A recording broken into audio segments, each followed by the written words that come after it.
Very good evening, sir. I welcome all of you on behalf of Pusa Road CP Study Circle on today's webinar on how to make healthy and safe investment and analysis of stock market.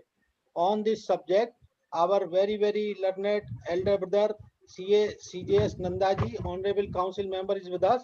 I welcome you, sir. I also welcome the co-speaker of today's webinar, CA Umakant Mehtaji from Chandigarh.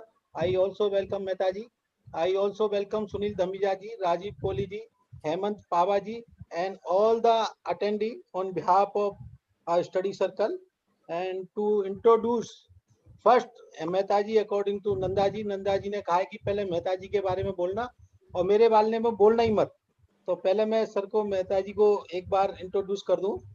Mehta ji is full fledged chartered accountant, B Com honours, is from Chandigarh, former chairman of Chandigarh branch, law graduate, FCA, certified concurrent auditor, forensic auditor, certified arbitrator, GST consultant, qualified independent director examination, and he's in active practice for more than 26 years.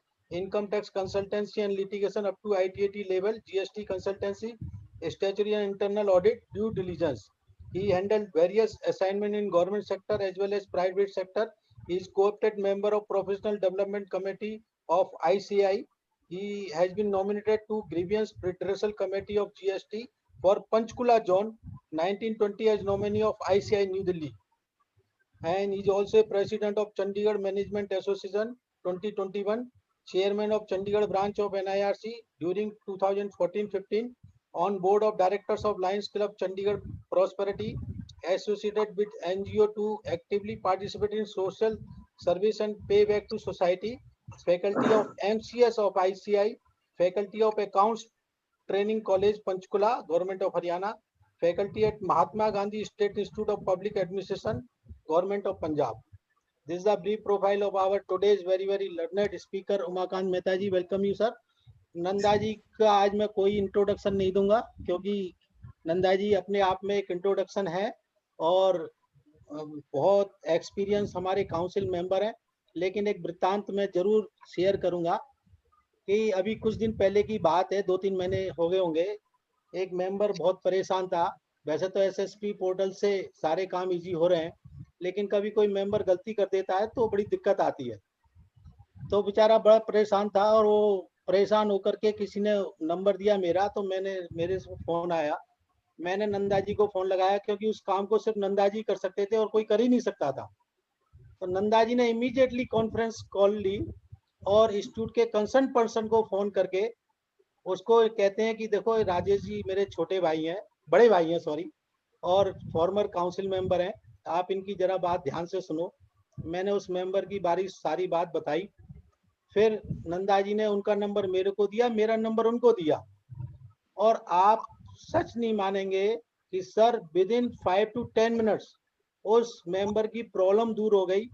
और नंदा जी का फिर 10 minute बाद phone आया मेरे पास कि राजेश वो message आ गया है, तुम्हारे बताओ मेंबर से पूछ के बताओ कि उसका काम हुआ या नहीं हुआ. तो मैं तो सिर्फ यही कहूंगा कि नंदा जी सबसे ज्यादा एक्सपीरियंस होल्डर है और मेंबर का काम कैसे करना है, स्टूडेंट का काम कैसे करना है इंस्टीट्यूट में, नंदा जी से बेटर कोई नहीं जानता. और आज मुझे लगता है 16, 17, 18 साल हो गए सर को काउंसिल में. तो सर हमारी तरफ से सर आपको बहुत बहुत स्वागत है, वेलकम है sir, and over to you sir.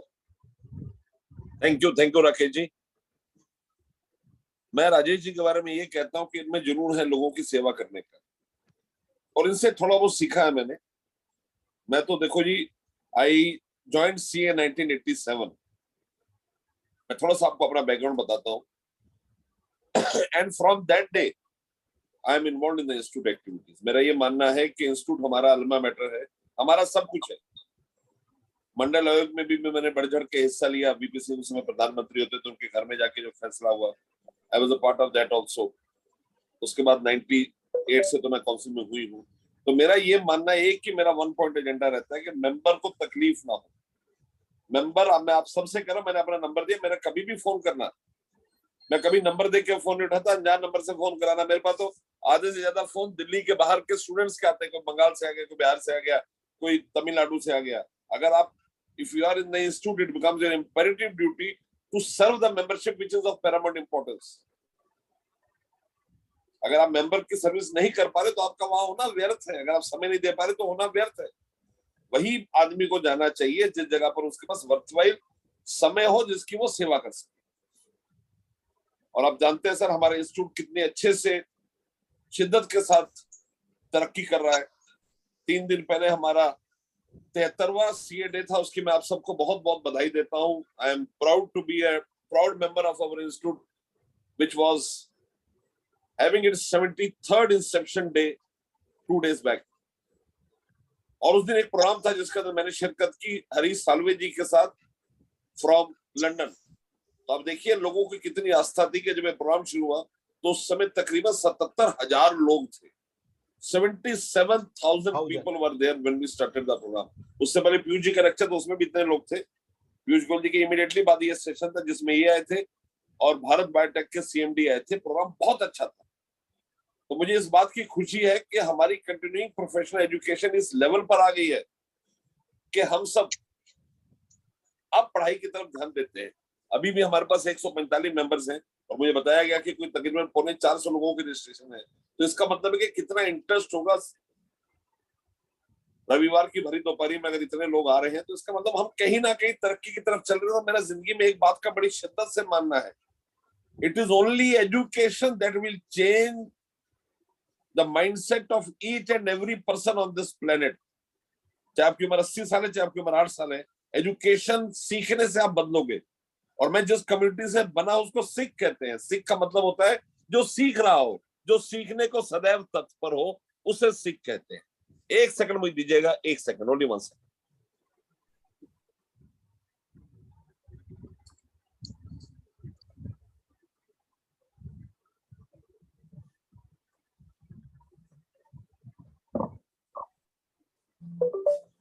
Mehta साहब जब आप, हाँ सर जी सर। तो अब आगे चलते हुए आपको बताना चाहूंगा 2 इंपॉर्टेंट चीजें जो हुई। पहला, 1 तारीख को काउंसिल एक बड़ा इंपॉर्टेंट डिसीजन लिया कि अगर किसी भी बच्चे के दोनों में से एक माता पिता अनटाइमली अगर वो गुजर जाते हैं तो हम उसकी कोर्स फीस माफ कर देंगे। और ये अभी नहीं, अगले 2 साल के अंदर भी अगर किसी के साथ ऐसा मिसहैप होगा तो हम उसकी कोर्स फीस को माफ करेंगे।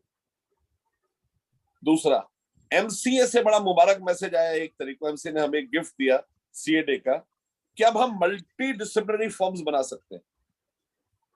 अब राजेश जी एक एडवोकेट, एक आईसीडब्ल्यूए, एक कंपनी सेक्रेटरी, एक आर्किटेक्ट, इनके साथ मिलके एक मल्टी डिसिप्लिनरी बना सकते हैं company along with his practice, and he shall be considered to be fully in practice।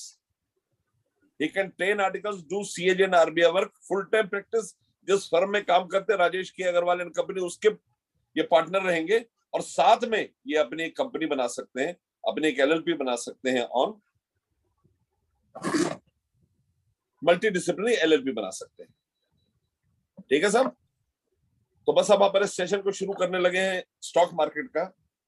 तो बताना चाहता हूं कि चार्टर्ड अकाउंटेंट्स के बारे में बड़ी खासियत होती है कि चार्टर्ड अकाउंटेंट बड़े सख्त लोग होते हैं।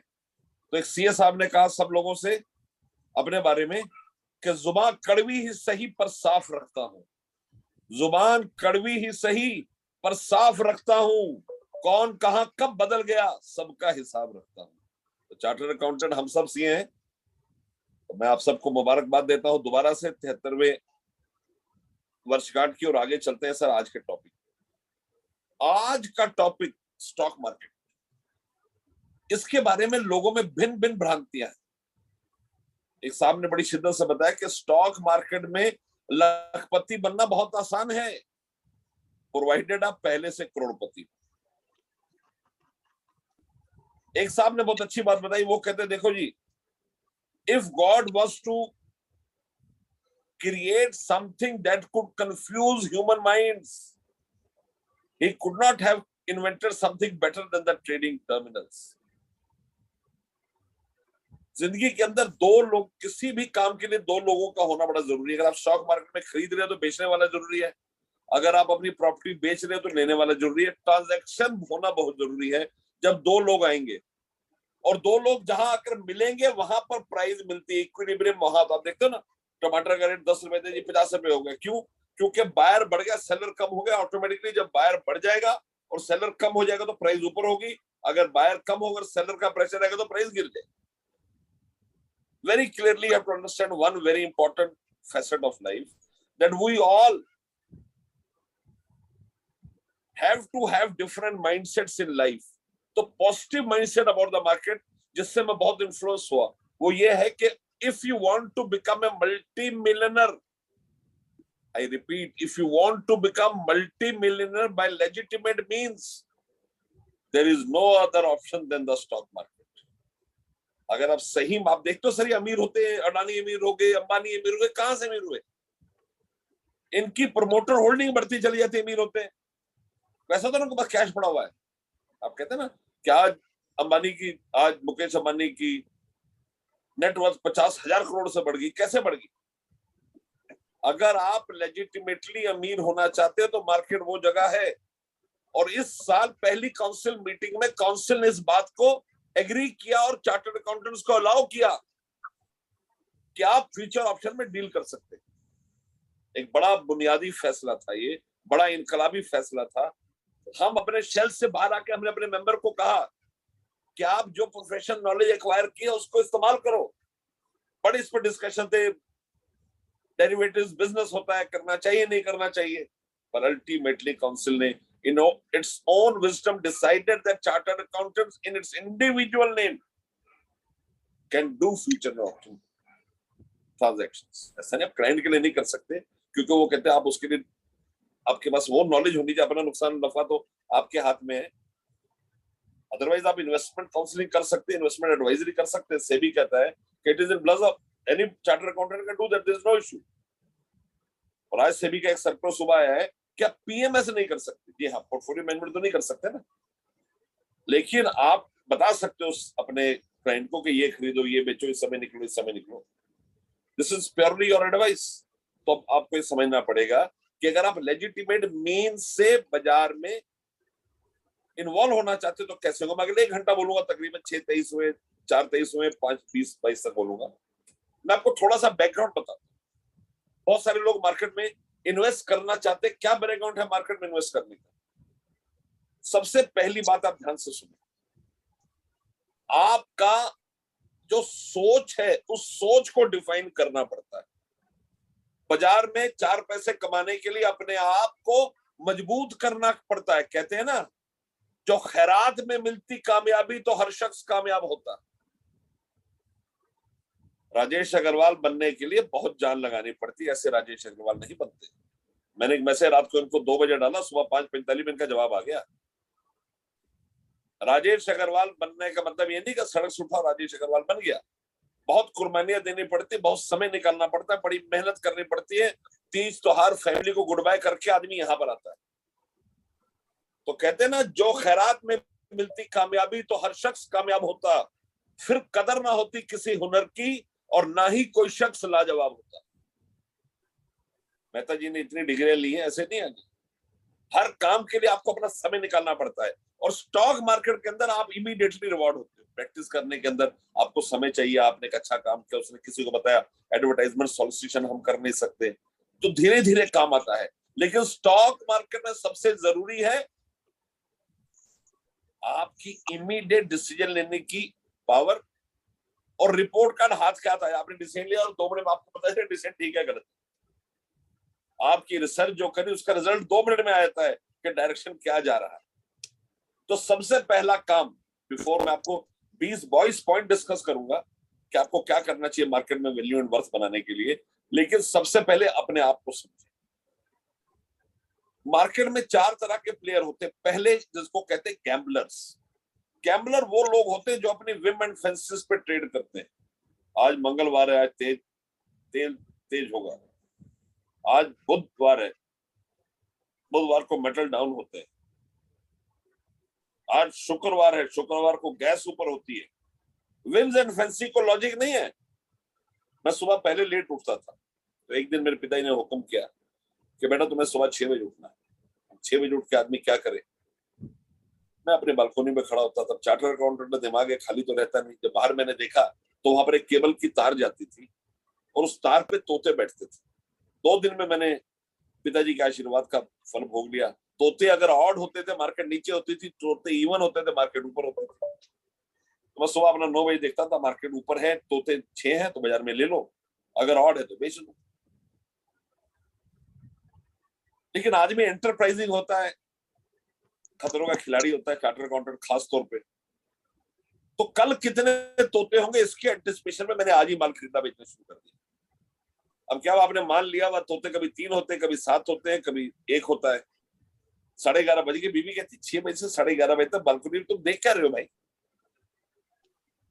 गैम्बलर हम नहीं है, गैम्बलर इनडिसिप्लिन्ड आदमी है, उससे डरे। और कभी गैम्बलिंग की इच्छा हो तो जो पैसे मिले दोस्तों में बांट दें, क्योंकि एक आधी बार बांट पाओगे, बाकी मैक्सिमम पे मांगते रहोगे। We are not gamblers. Second, स्पेक्युलेटर्स।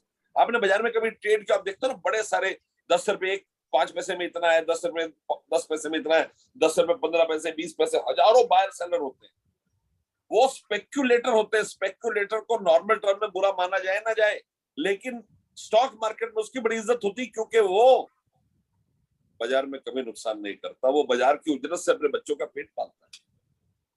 A speculator is a person who earns from the market for subsistence के लिए, for making his ends meet। वो कम कमाना चाहता है लेकिन उस कमाई से अपना घर चलाता है। हम हमारे स्पेक्युलेटर नहीं है, क्योंकि हमारे पास इतना समय नहीं है। इस जिंदगी में याद रखो चाणक्य की एक बात, कभी उस आदमी को पास मत जाओ जहां आप वेलकम नहीं है। जिंदगी में बात अपने पल्ले बांध लो, चाहे कितना करीबी आपका हो, कभी ऐसे आदमी के पास मत जाओ जहां आप वेलकम नहीं हो। कहते हैं ना, अपनी जिंदगी के सलीके को कुछ यूं मोड़ दो, अपनी जिंदगी के सलीके को कुछ यूं मोड़ दो, जो तुम्हें नजरअंदाज करे उसे नजर आना छोड़ दो। लाइफ का फलसफा है ये। थर्ड तरह के, तीसरे तरह के जो पार्टिसिपेंट्स होते हैं मार्केट में, उसको हम कहते हैं आर्बिट्रेज। आर्बिट्रेज क्या होता है कि when there is price mismatch between two markets, you buy from one market and sell it in another market. अब सस्ते बाजार से खरीद के महंगे बाजार पे बेचते हो। जब भी मैं उमाकांत जी को मिलने चंडीगढ़ जाता हूँ, वहां किनू मिलते हैं, 20 रुपए किलो मिलते हैं। मैं इनोवा पे जाता हूँ, 20 किलो किनू भर लेता हूँ, दिल्ली में आके 50 रुपए बेच देता हूँ। 30 रुपए किनू, and you use that to 20, 50 minus 20, 30 rupees into 20 kg, 600 रुपए आपके बन गए। But if you want to do it in larger parlays, अगर आप ज्यादा क्वांटिटी में करना चाहते हो तो कैसे करोगे? ज्यादा क्वांटिटी के लिए आपको स्टॉक मार्केट में आना है। With in a second you can deal and take transactions worth crores of rupees। आप करोड़ रुपए का काम कर सकते हो। आपके पास अगर 5,000 रुपए हैं तो आपको सिर्फ 5 मिनट चाहिए ट्रांजैक्ट करने के लिए। The transaction is important, the transaction is feasible when it is done in minutes। और अच्छे पैसे बचते हैं। आपको फ्यूचर ऑप्शन का पता है, मैं आपको हल्का सा बताता हूँ। कॉल क्या होती है, पुट क्या होती है, हल्का सा बताता हूँ ताकि आगे हमारी डिस्कशन बड़ी आसान से गुजरेगी। राजीव कोहली जी का मुझे परसों फोन आया कि नंदा साहब, रिलायंस की एजीएम और सऊदी की इन्वेस्टमेंट के बाद मुझे रिलायंस बहुत बढ़िया लग रहा है, मैं रिलायंस खरीदना चाहता हूँ। मैंने कितने? कहते जितने मिल जाए भाई, बाकी मेरे पास 2 लाख रुपए मैं लगाना चाहता हूँ। रिलायंस का रेट अगर 2000 भी, वैसे 2200 कुछ है, अगर 2000 है तो 100 शेयर बाजार से ले सकते हैं रिलायंस। अगर फ्यूचर लेना चाहे तो 500 ले सकते हैं, 20% मार्जिन है। फ्यूचर क्या है, आपने एक सौदा आज लिया 1 महीने के बाद। फ्यूचर और ऑप्शन में फर्क बताता हूं। Future means you buy a stock for, you can buy for maximum 3 months, first month, second month, third month. Within that period you have to square up the transaction, and if there is a loss you have to give the loss, if there is a profit you have to give the profit। He bought Reliance as 2000 rupees in the future market. Reliance goes to 2,500 rupees after 2 months. He gets 500 into 520, 2,50,000 as profit and comes back. 2,000 का रिलायंस 25 हो गया, इनको 2.5 लाख का profit हुआ, घर आ गए। अगर रिलायंस गिर गया 1,500 रह गया तो इनको 2.5 लाख का लॉस है। ये फ्यूचर है। फ्यूचर में आपको टाइम मिला, एक सौदे के अंदर आपने पूरे पैसे ना दिए, लीवरेज किया, 20% दिया, और कैश में अगर रिलायंस का भाव 2,000 है तो फ्यूचर में 2020, 2022, 2025 ऐसे होता है, 2010, 2012, ये फ्यूचर था। फ्यूचर में आपके पास ओनरशिप है उस पीरियड तक जब तक के सौदा है। अगर मान लो 3 महीने का सौदा है तो 3 महीने की ओनरशिप है, 2 महीने का सौदा है तो 2 महीने की ओनरशिप है। Am I clear? ऑप्शन क्या है? कोहली साहब कहते हैं मुझे रिलायंस बहुत अच्छा लग रहा है और मेरे पास 2 लाख रुपए पड़े हैं। ये मैं रेट्स आपको सिर्फ इल्यूजनरी दूंगा आपकी कैलकुलेशन के लिए, बाजार में रेट ऊपर नीचे हो सकते हैं। इनको तेजी लग रही तो इनको call, he has to buy call, when he is bullish he has to buy call. Reliance की 2,000 रुपए की कॉल 3 महीने वाली 10 रुपए मिलती है। मैं अंदाजा दे रहा हूं, इतना नहीं होगा, लेकिन आपकी नॉलेज के लिए। इसका मतलब 2 लाख रुपए में कितने हजार शेयर ले सकते हैं रिलायंस के? 20,000 शेयर।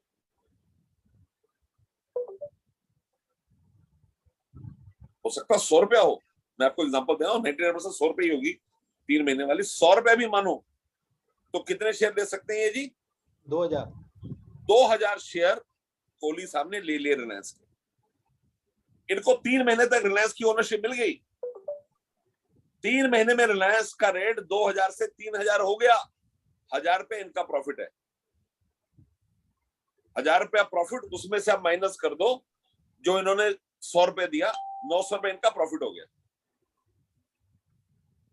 और अगर वो टूट गया, यहां कैच है, रिलायंस अगर 1,200 रह गया तो इनका लॉस जो प्रीमियम दिया उसके जितना ही है। इनका लॉस 2 लाख ही है, चाहे रिलायंस 100 रुपए रह जाए, चाहे रिलायंस 1,900 रुपए रह जाए। 1,910 होगा तो 10 रुपए की इनको वापसी मिल जाएगी। 2,000 तक अगर 1,950 हो तो 50 रुपए वापस मिल जाएंगे। लेकिन अल्टीमेटली रिलायंस की तेजी इन्होंने खेलनी है। अब हेमंत जी बैठे पावर साहब, अरे कहते भाई साहब जब ऐसी तेजी आती है मैं रिलायंस को गिरता ही देखता हूँ। एजीएम के बाद रिलायंस कभी चला ही नहीं है। मुझे रिलायंस बड़ा मंदा लग रहा है, कम से कम 1,500 रुपए लग रहा है। मैं रिलायंस बेचना चाहता हूं। स्टॉक मार्केट में जो शेयर आपके पास नहीं, आप उसको भी बेच सकते हैं। You can sell something which you do not possess. So he has 2 options. Number 1, he can either go to the market and sell one lot of Reliance, 500 share Reliance बेच दिए, 2 लाख दे दिए, या ये पूछते पुट कितने की है। पुट का मतलब मंदी, कॉल का मतलब तेजी। पुट कितने की होगा? पुट 100 रुपए की है, 3 महीने की, 2,000 वाली। तो इन्होंने 2,000 पुट ले ली। लेने का मतलब इन्होंने मंदा खरीद लिया। अब जब भी रिलायंस नीचे जाएगा इनको प्रॉफिट होगा, ऊपर जाएगा इनको लॉस नहीं होगा। इनका लॉस 2,000 रुपए कैप है। मान लो रिलायंस 1,500 रह जाता है तो इनको 500 रुपए का प्रॉफिट है, माइनस 100 रुपए जो उन्होंने प्रीमियम दिया। यही पूरा फ्यूचर एंड ऑप्शन है। मैं आपको बताता हूं, ये आपको समझ आ गया तो आप इसके ऊपर स्ट्रेटजीज बनाओगे। अब आर्बिट्रेजिंग में क्या करते हैं? आर्बिट्रेजिंग के अंदर मेहता साहब के पास 2,000 रिलायंस पड़े हैं, पुराने पड़े, जब ये सीए बने तब से ले रखे इन्होंने। वैसे तो 25,000 रिलायंस है, मैं 2,000 बोल रहा हूं क्योंकि मॉडस्ट लगता है। अब हर महीने क्या करते हैं? अब स्ट्रेटजी बता रहा हूं, रिलायंस की कॉल भेज देते हैं, 100 रुपए में कॉल भेजते हैं, बैठ जाते हैं, महीने के एंड में कवर कर लेते हैं। ये उस तरह ही 2,000 के रिलायंस पे 5-7 हजार रुपए कमा चुके हैं। और जब बाजार तेज हो जाए तो रिलायंस छोड़ देते हैं, जब नीचे आता फिर खरीदते, फिर कॉल बेचते रहते हैं। ये एक स्ट्रेटजी है। मैं आपको बता रहा हूं क्या स्ट्रेटजी है। दूसरा, कोहली साहब के पास पैसे पड़े हैं तो कोहली साहब क्या करते हैं? रिलायंस मार्केट में खरीद लेते हैं, और उसकी कॉल को बेच देते हैं। 100 रुपए तो मिलेगा ना, जो भाव मिला, 2000 का लिया और 100 रुपए प्रॉफिट बेच दिया। अगर 100 रुपए के ऊपर गया तो शेयर की delivery they the. Please understand, ये भी एक स्ट्रेटजी है। ये सब आर्बिट्रेजिंग अपॉर्चुनिटी है, लेकिन हम भी नहीं करते, हमारे पास समय नहीं। हम कौन है? We are a normal investor. Normal investor क्या करता है राजेश जी? हर महीने 25,000 रुपए अपने अकाउंट से बाजार में लगाते हैं। वैसे तो ये 25 लाख लगाए तो भी फर्क नहीं पड़ता, लेकिन 25,000 लगाते हैं। कहते हैं 25 अपने में, 25 भाभी पे, 25 बिटिया, 25 बेटा बहू, सबके इलाके अपने लगाते हैं। इसमें 4 चीजें चाहिए। नंबर 1, एक अमाउंट चाहिए, प्री डिटरमाइंड अमाउंट। बाजार के अंदर आपने दिमाग नहीं लगाया, जिन प्रेम किया तिन ही प्रभ पाया। हम ना भगवान से मिलने के बहुत ख्वाहिशमंद होते हैं। हर आदमी चाहता है कि भगवान से मिलन हो जाए। हर जगह लिखा भगवान माँ बाप जैसे हैं। कभी इस तथ्य पे गौर कीजिए, भगवान माँ बाप जैसे हैं। माँ बाप भगवान है, भगवान तो उनके जैसे हैं। कहते हैं ना, इधर उधर मत तलाशो, इधर उधर मत तलाशो। जिनकी उंगलियां पकड़कर चलना सीखा है उन्हें ही भगवान कहते हैं। इस दुनिया में माँ बाप से बेनजीर तोहफा कभी किसी ने किसी को नहीं दिया। They are everything. तो आप अगर एक अच्छा मुस्तकबिल, अच्छा फ्यूचर बनाना चाहते हैं, थोड़ी इन्वेस्टमेंट से। भगवान ने इतना सब्र पैदा किया दुनिया के अंदर। आप किसी भी धर्म ग्रंथ को गहराई से पढ़े, अगर आप कुरान पढ़े, उसमें भी सब्र की बड़ी ताकीद है। गुरु ग्रंथ साहब कहते हैं कि जिसने सब्र किया, गीता में, शांत सब्र वाला आदमी जिंदगी में बहुत तरक्की करता है। और मैं यहाँ वैसे तारीफ नहीं कर रहा, मैंने राजेश जी में कभी ना नहीं देखी। मुझे बड़ा ताज्जुब होता है, कई बार मैं उनको ऐसी बात कहता हूँ जो मुझे लगता है कि अनरीजनेबल है। कहते भाई होगी, भाई साहब होगी, बस। इन्होंने कभी ना कर ही नहीं आता। मुझे समझ नहीं आता कि क्या जरूरा है इनमें, क्या इनको भगवान की दी हुई रहमत है, करामात है। मना नहीं किया कभी ना, मैं जो काम मर्जी कह दूं इनको, इनका नहीं हो सकता, कहते नंदा ही हो जाए। कई बार मुझे लगता है मैं गलत तो नहीं बोल रहा, लेकिन कहने के बाद इन्होंने किसी बात को वापस नहीं कहकर नहीं। ये सब्र होता है आदमी के अंदर कि हर बात को, कई बार देखो आपको तकलीफ होती है। मेरे पास एक मेंबर का रात को 1:45 बजे फोन आया, मैं आपको बताता हूँ। फोन उसने जब किया, सर्दियों के भीषण दिन थे, मैं फोन अपना चला के सोता हूँ, तो फोन को साइलेंट में नहीं करता। तो एक बेल उठते उठते, सर्दी के दिन थे, आंख खोल के उठते उठते एक बेल, वो फोन बंद हो गया। मैंने उठाया, अननोन नंबर था। मैंने वापस किया, मैं रात को जो समय फोन कर रहा कि परेशानी में, सीए का फोन था। कहता नंदा जी बोल रहे हैं। मैं कहा अब विकासपुर रहते? कहता हाँ। कहता मैं भी विकासपुर रहता हूँ। मेरे पड़ोसियों ने 5-7 लड़के बुला के मेरी गाड़ी गुड़ी तोड़ी और मुझे थाने ले गए। मैं आगे कहानी ज्यादा नहीं बताऊंगा, आपको सिर्फ ये बताना चाहूंगा कि जब मैंने कहा जी मैं थाने आ रहा हूं, सो ही वाज सो हैप्पी। उसकी दुआओं के अंदर ही दुनिया का ज़हूर है। जिस आदमी का आप कुछ करते हो ना, उसका जो आगे से उसके दिल से जो आपके लिए आशीष निकलती है, वही जीवन है। तो हमारे पास पैसे कम हो सकते हैं, हमारा फ्यूचर कभी किसी का मोहताज नहीं है। आप थोड़े से पैसे, स्मॉल अमाउंट ऑफ मनी, 20,000, 25,000, 50,000 हर महीने लगाते हैं, एक निश्चित तारीख को। अपना दिमाग नहीं लगाएंगे कि समय कोरोना आ गया, समय युद्ध आ गया, क्रूड नीचे आ गया, क्रूड बढ़ गया, अमेरिका का इंटरेस्ट रेट ऊपर नीचे जा रहे ना। एक अमाउंट, एक डेट, एक ग्रुप के शेयर लेने। ऐसा नहीं कि एक ग्रुप के शेयर फेल नहीं होते। सत्यम हो गया, आपको पता ही है, और के सिल्क मिल्क हुआ, लेकिन उसके फेल होने के चांसेस ज्यादा कम होते हैं, क्योंकि वो पूरी तरह रेगुलेटेड होता है। और चौथी सबसे जरूरी बात, इसको पल्ले मान दीजिएगा, कि आप दुनिया में जिस आदमी से जितनी ज्यादा मोहब्बत करेंगे, अल्टीमेटली आपको निपटाने में वही निमित्त मात्र बनेगा। चाहे धृतराष्ट्र को देख ले, चाहे मुलायम सिंह यादव को देख ले। जिससे आप प्यार करेंगे वो आपकी कमजोरी बन के आपको खराब करेगा। शेयरों के साथ दिल ना लगाएं, एक शेयर पे फोकस मत करें। अगर आप हर महीने लेते हैं तो कोशिश करें हर महीने अलग शेयर लें। हो सकता है 20-25 महीने के बाद फिर उस शेयर पे आपका दिल आ जाए, लेकिन अलग अलग शेयर लें। एक ग्रुप में बहुत शेयर होते हैं। मैंने आपको लुबे लबा बता दिया कि पहले 50,000 रुपए एक अमाउंट, 20,000, 10,000, 5,000, 50,000 एक डेट, अगर उस डेट को सैटरडे संडे है, नेशनल हॉलिडे, तो जब बाजार खुले तब ले ले। तीसरा, ए ग्रुप के शेयर लेने, ऐसा नहीं कोई नाम जिसका सुना, लोग कहते हैं अबेकस सॉफ्टवेयर ले ले। और मुझे परसों किसी का फोन आया, कहता भाई साहब एक शेयर है रूट मोबाइल, मैं नाम नहीं बताता, कहता बहुत अच्छा शेयर है, ले लेना। मैंने जब रेट देखा 1800 का शेयर था। मैंने किसी को, आपको इस बारे में थोड़ा सा आगे बताऊंगा, वो शेयर 2150 बंद हुआ, तकरीबन 250 रुपए ऊपर बंद हुआ। जिसे 100 शेयर लिए उसको 25,000 बच रहे। लेकिन ऐसे शेयर में इन्वेस्ट करें जिसका प्रूवन ट्रैक रिकॉर्ड है, आपकी हार्ड अर्न मनी है। अब लोग कहते हैं छोटी छोटी इन्वेस्टमेंट से क्या होगा, कहते ना वही होगा जो मंजूर खुदा होता है। लेकिन ये मैं आपको कह सकता कि जो आपने छोटी छोटी इन्वेस्टमेंट करी, थोड़ी थोड़ी, अल्टीमेटली जब जिंदगी में आप शाम पे रिटायर जब होंगे, तो आपकी बाकी जगह से मेहनत करके जो इनकम, उससे कई गुना इनकम आपकी छोटी छोटी इन्वेस्टमेंट की बन जाएगी। मेरा बचपन यमुनानगर में गुजरा, हरियाणा में। वहां एक हमारे रिश्तेदार होते थे, दूर के बड़े अमीर हुआ करते थे। हम उनके घर जाते, छोटे बच्चे जाते खुश होते हैं ना, खाने पीने को बढ़िया मिल गया, इज्जत मिल गई, उसी से खुश रहते हैं। फिर मैं दिल्ली आकर मुझे पता चला उनपे मुफलसी तारी हो गई है, कुछ रुपए पैसे डूब गए हैं। और एक बार मैं जब दिल्ली घर पहुंचा 2002-3 में अपने घर, तो पता चला वो गुजर गए। तो मैं उनके भोग पर रस्मी तौर पे गया संवेदना प्रकट करने के लिए। तो जब मैं चलने लगा, उनके बच्चों ने रोक लिया, कहते रुको जब जाना।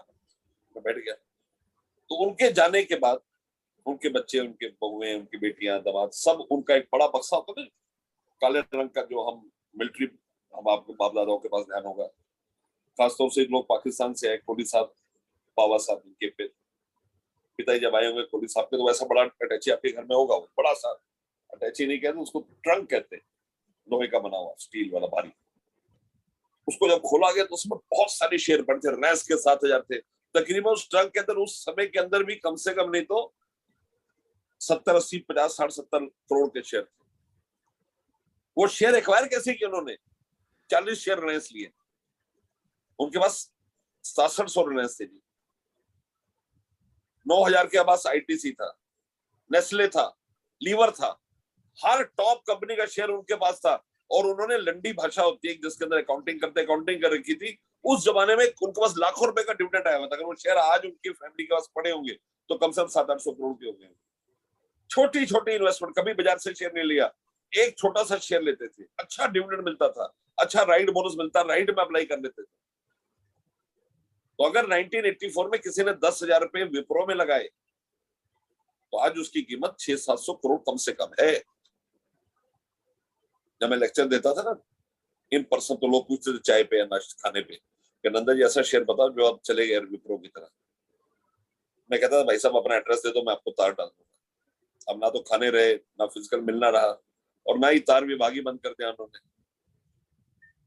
लेकिन आपको बताना चाहता हूं कि 1984 में अगर आपने 10,000 रुपए किसी भी एक ग्रुप कंपनी में डाले होते तो उसकी कीमत करोड़ों रुपए आज भी थी, किसी में भी डाले होते।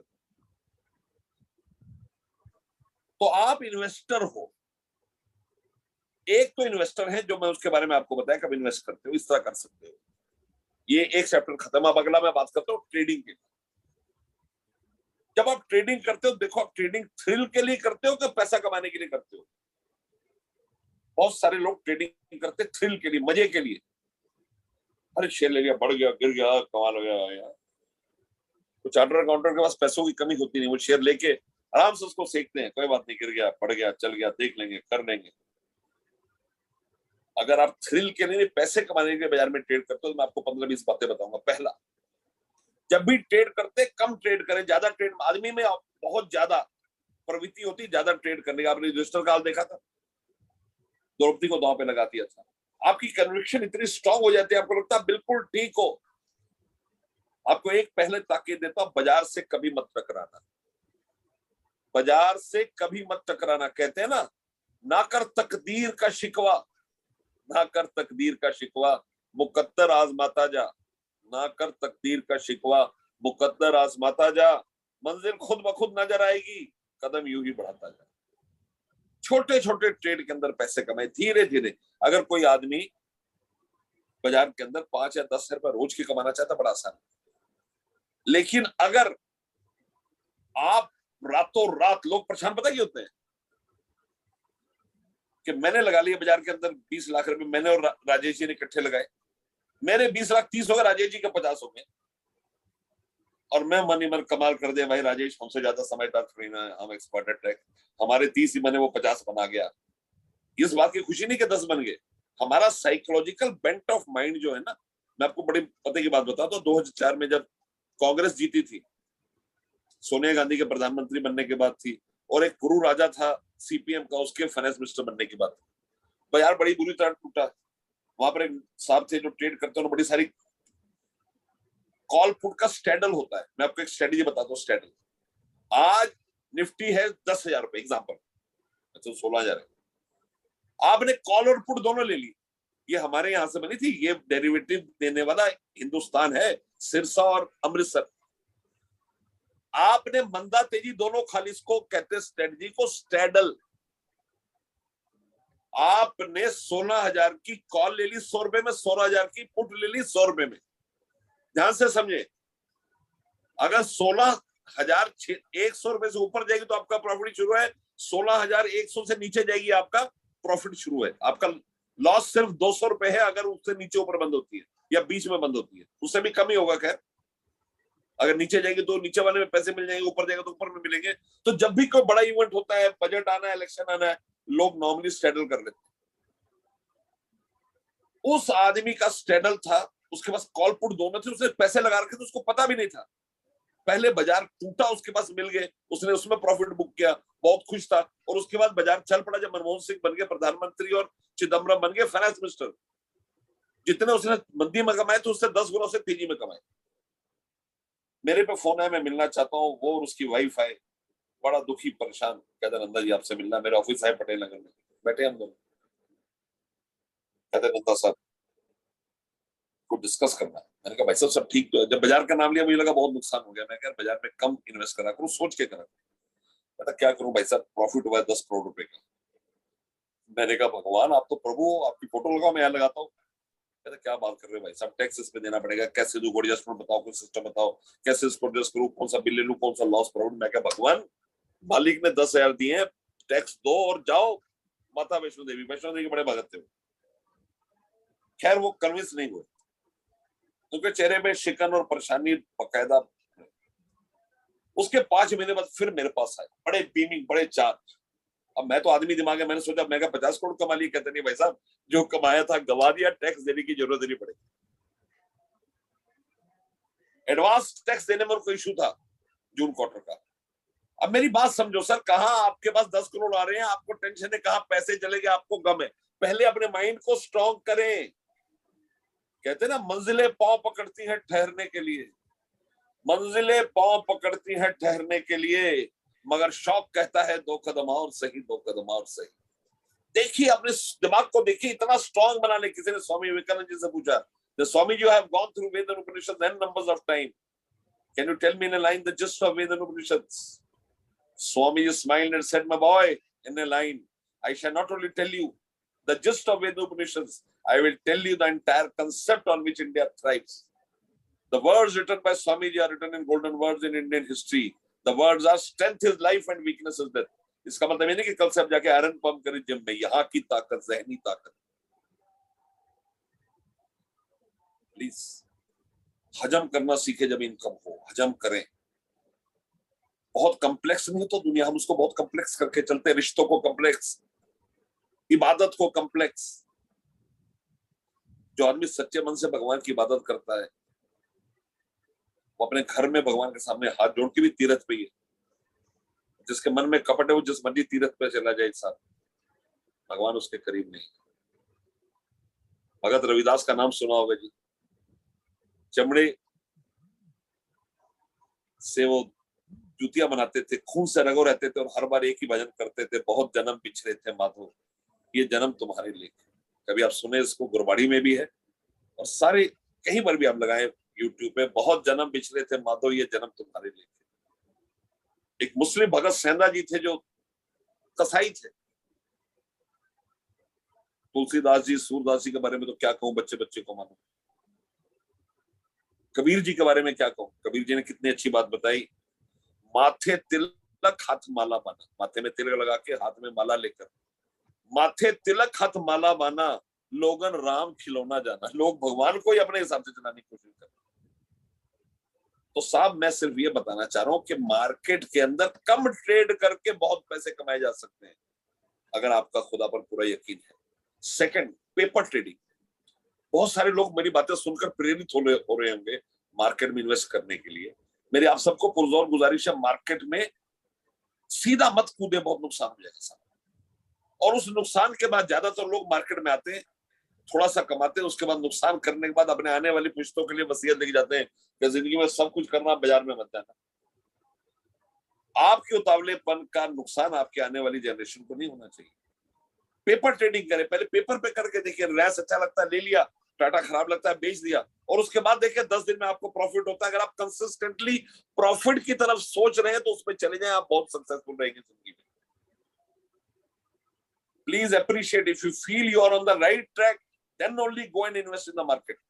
रुपए के अंदर बहुत इमोशनल वैल्यू होती है, रुपए का नुकसान आज लोग बर्दाश्त नहीं कर पाते, इसलिए रुपए को रुपए की नजर से देखा। तीसरा, रिस्क रिवार्ड रेशियो। जिंदगी के अंदर रिस्क रिवार्ड रेशियो बड़ी जरूरी है। हमें डरना किसी से नहीं है, कहते हैं ना डरा मुझे है वक्त, ना डरा मुझे है वक्त, नाकाम तेरी हर कोशिश होगी। ना डरा मुझे है वक्त, नाकाम तेरी हर कोशिश होगी। जिंदगी के मैदान में खड़ा हूं दुआओं का काफिला लेकर। रिस्क रिवार्ड रेशियो को समझें, कितने पैसे आ रहे हैं। मैंने आपको रूट मोबाइल बताया था, मैंने किसी चलते फिरते आदमी को बताया रूट मोबाइल ले लो, 1800 में कल उसने लिया 200 शेयर और 1850 में बेच दिया। शाम को उसका गम से सरोबार मेरे पास फोन आया, नंदा साहब इससे अच्छा मरी जाती, कितना गलत डिसीजन लिया। मैं क्या हो गया भाई साहब? कहता 1800 लेकर 1850 में बेच दिया, 2150 बंद हुआ। अब सारे टाटा बिरला आपके यहाँ थोड़ा आ जाएंगे भाई साहब। मेरे पीछे श्रीराम कॉलेज का बैकग्राउंड है, मैं श्रीराम कॉलेज थोड़ा अपना कर लूंगा। बाजार में जब आप संतोषी दिमाग से आते हैं तभी कमाते हैं। जब आपको देखो 10,000 में मिल गए बिना एक पैसा लगाए, शेयर लिए और बेच दिए, आपने शेयर लिए और बेच दिए, आप भगवान का शुक्र अदा करो, आप इस गम में हो गए 2150 हो गया। आपको रिस्क रिवार्ड रेशियो, अपना रिस्क एपिटाइट मालूम होना चाहिए। तो इस पे चौथा पॉइंट है स्टॉप लॉस एंड टारगेट। आपने 1800 का शेयर लिया, 1900 का टारगेट बना दे बेचने का, और 1770 का स्टॉप लॉस बना दे अगर आप ट्रेड कर रहे हैं तो। अगर आप लॉन्ग टर्म इन्वेस्टमेंट करें तो 1800 लेके भूल जाएं, 1500 रहेगा तो भी चल के वो 2500 हो जाएगा। लेकिन आपके पास समय कम है, आप ट्रेड कर रहे हैं तो आपको देखना पड़ेगा क्या करना है, इसलिए आपको स्टॉप लॉस और टारगेट रखने पड़ेंगे। आपने कोई भी शेयर खरीदा, अगर इन्वेस्टमेंट के लिए खरीदा है उसको भूल जाए। और ऐसे भी लोग होते हैं इन्वेस्टमेंट के शेयर के लिए तो भी टेंशन करते, क्या टेंशन, जब आपने कोई चीज 20 साल तक की ली है तो क्या टेंशन। शेयर कैसे बढ़ते हैं इसका आपको एग्जांपल देता हूं। पिछले मार्च अप्रैल में जब पेंडेमिक था तो शेयर टूटे, उससे 6-6, 7-7 गुना बढ़ चुके हैं एक साल के अंदर। आप टाटा मोटर देखें, 50 रुपए था, अब 350 हो गया। टाटा स्टील देखे 180 रुपए था, 1200 रुपए हो गया। अब कोई भी शेयर उठा के देखो एक ग्रुप का, सारे 5-5-6 गुना बढ़े हुए हैं। अगर आप ट्रेडर हो तो आपको निकलना है, अगर आप मार्केट के अंदर वैसे इन्वेस्ट कर रहे हो तो आपको लंबी वेट करनी है। पांचवा, बाजार में अपनी रिसर्च खुद करें, लोगों से ना पूछें। कोहली साहब, जब हम छोटे होते थे हमारे घर में कोई आता था पिताजी का दोस्त या रिश्तेदार, तो जाते समय हमें 100-50 रुपए दे जाता था। हम फटाफट पकड़े, मम्मी कहती वापस करो वापस करो। आप टूटा करते थे, जैसे वो बाहर जाते थे आप निकल जाते थे, वो 50-100 रुपए खर्च कर वापस आते थे। आज में आपके बच्चे या पोते को पैसे तो लेगा वो? आज बच्चा थोड़ा पकड़ेगा पैसे का, नहीं नहीं नहीं, बच्चे को देख लो। फिर भी हम टिप्स मांगते, टिप्स हमने नहीं मांगनी, हमने अपनी रिसर्च करनी है। अगर मार्केट में आपने वर्थ बनानी है, अगर मार्केट से रुपया कमाना है तो रिसर्च आप करोगे, या अपने पैसे किसी म्यूचुअल फंड को या किसी पीएमएस वाले को दे दो पोर्टफोलियो, तू कर भाई।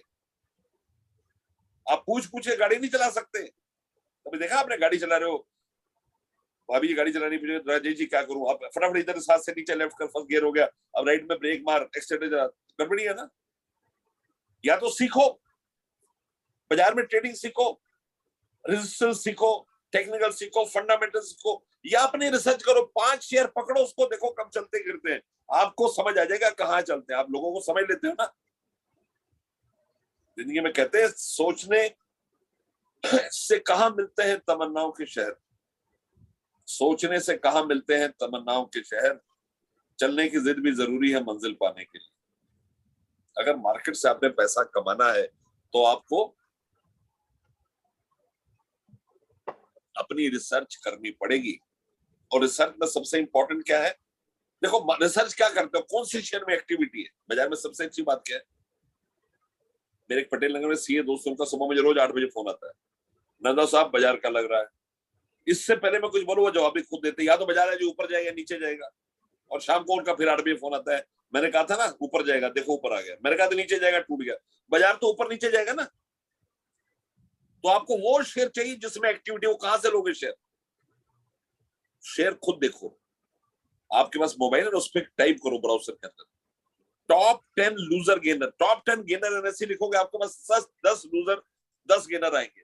आप मनी कंट्रोल में जाओगे तो जितने शेयर टूटे वो आ जाएंगे, जितने शेयर चले हैं वो आ जाएंगे। 52 वीक हाई लो देखोगे वो सारे आ जाएंगे। कौन से शेयर आज ज्यादा चल रहे हैं वो आ जाएंगे, एक्टिव शेयर्स। वहां से अपना माइंड बनाओ क्या करना।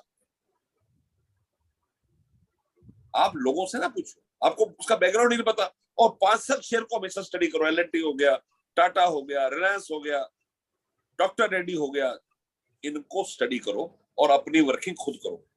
और एक और इंपॉर्टेंट बात कि बाजार का एक असूल है, be greedy when people are fearful and fearful when people are greedy. जब रिलायंस पावर का इशू आया था उस समय मैं मुंबई में था, इत्तेफाकन मेरा किसी जगह में पहुंचा, मुझे टैक्सी लेनी पड़ी। तो बैठते टैक्सी ड्राइवर ने मेरे फोन पे एक दो स्टॉक की बातें मुझसे रिलायंस पेट्रोलियम डिस्कस किया। घंटा भर मैं एयरपोर्ट से लेके वर्ली तक पहुंचा, वो वही डिस्कस करता है।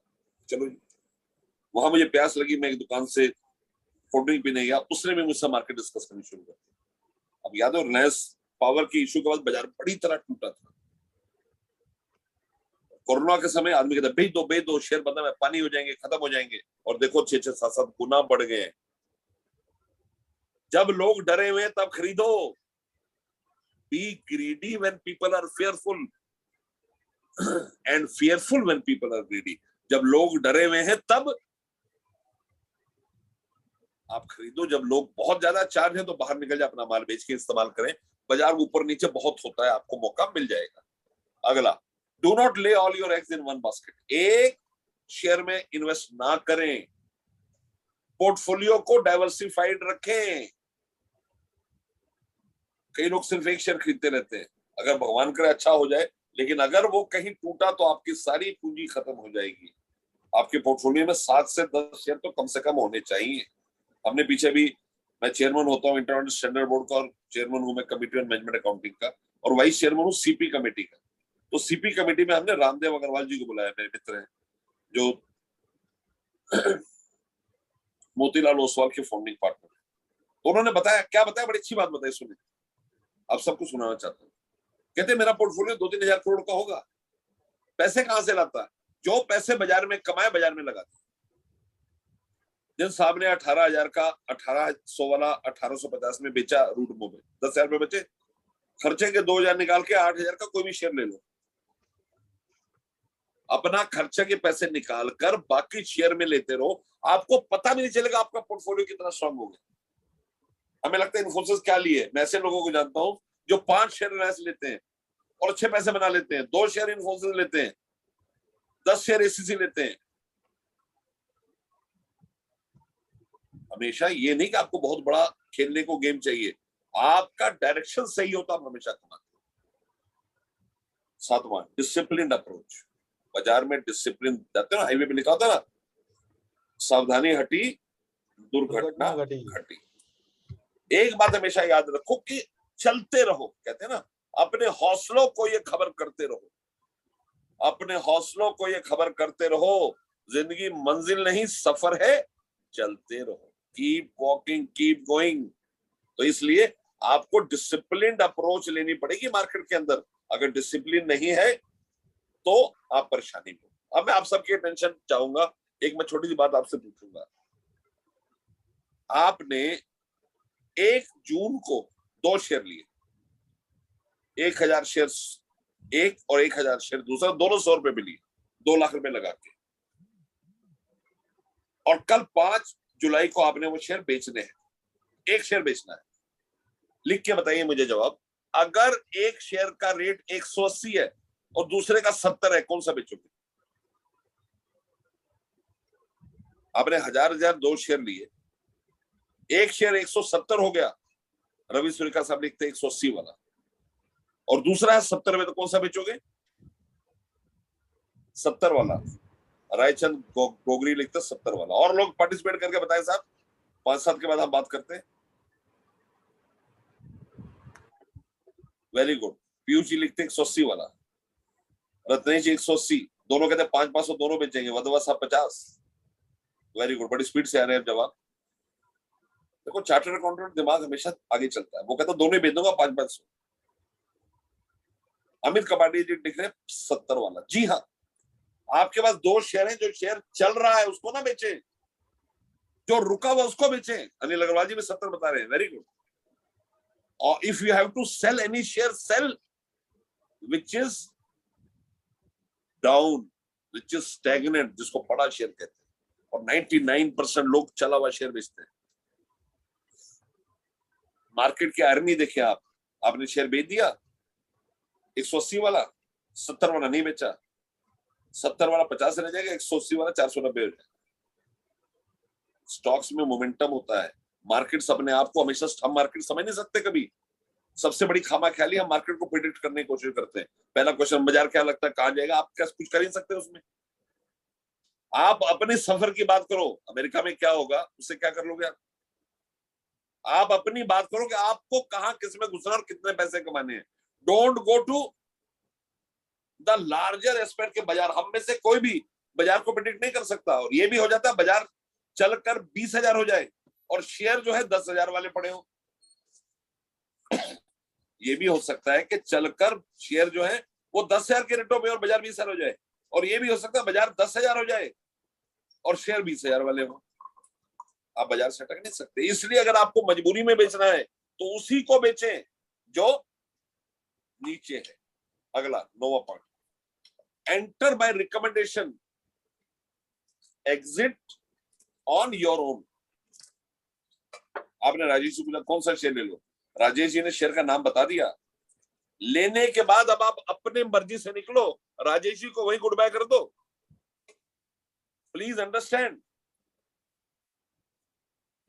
आप शेयर को जब खरीदते हो रिकमेंडेशन पे खरीदो, बेचने के लिए किसी की वेट मत करो। अगर आप ट्रेडिंग करते हो, मैं आपको बताता हूं, अगर आपके पास बड़े शेयर हैं तो 10% के बाद 40% बेच दो, और फिर 40 20 20 20 40 20 20 20। अगर शेयर गिर रहा है और आपने वापस लेना है तो फिर 40 20 20 20। प्लीज समझे कितना बढ़िया है ये।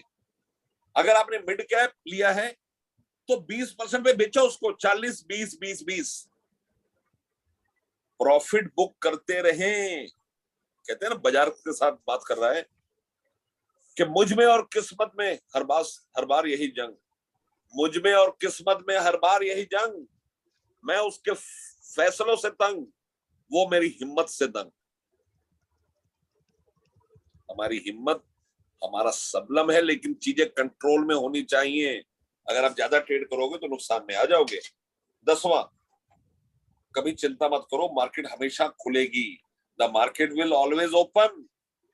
जब सूरज, कहते हैं जब तक सूरज चांद रहेगा बाजार तब तक खुलेगा। अगर किसी को नुकसान हो जाए, मैं ऐसे लोगों को गवाते हुए देखा है, 1 लाख का नुकसान कवर करने के लिए एक दिन में 50-50 लाख करोड़ रुपए गवा देते जिद में।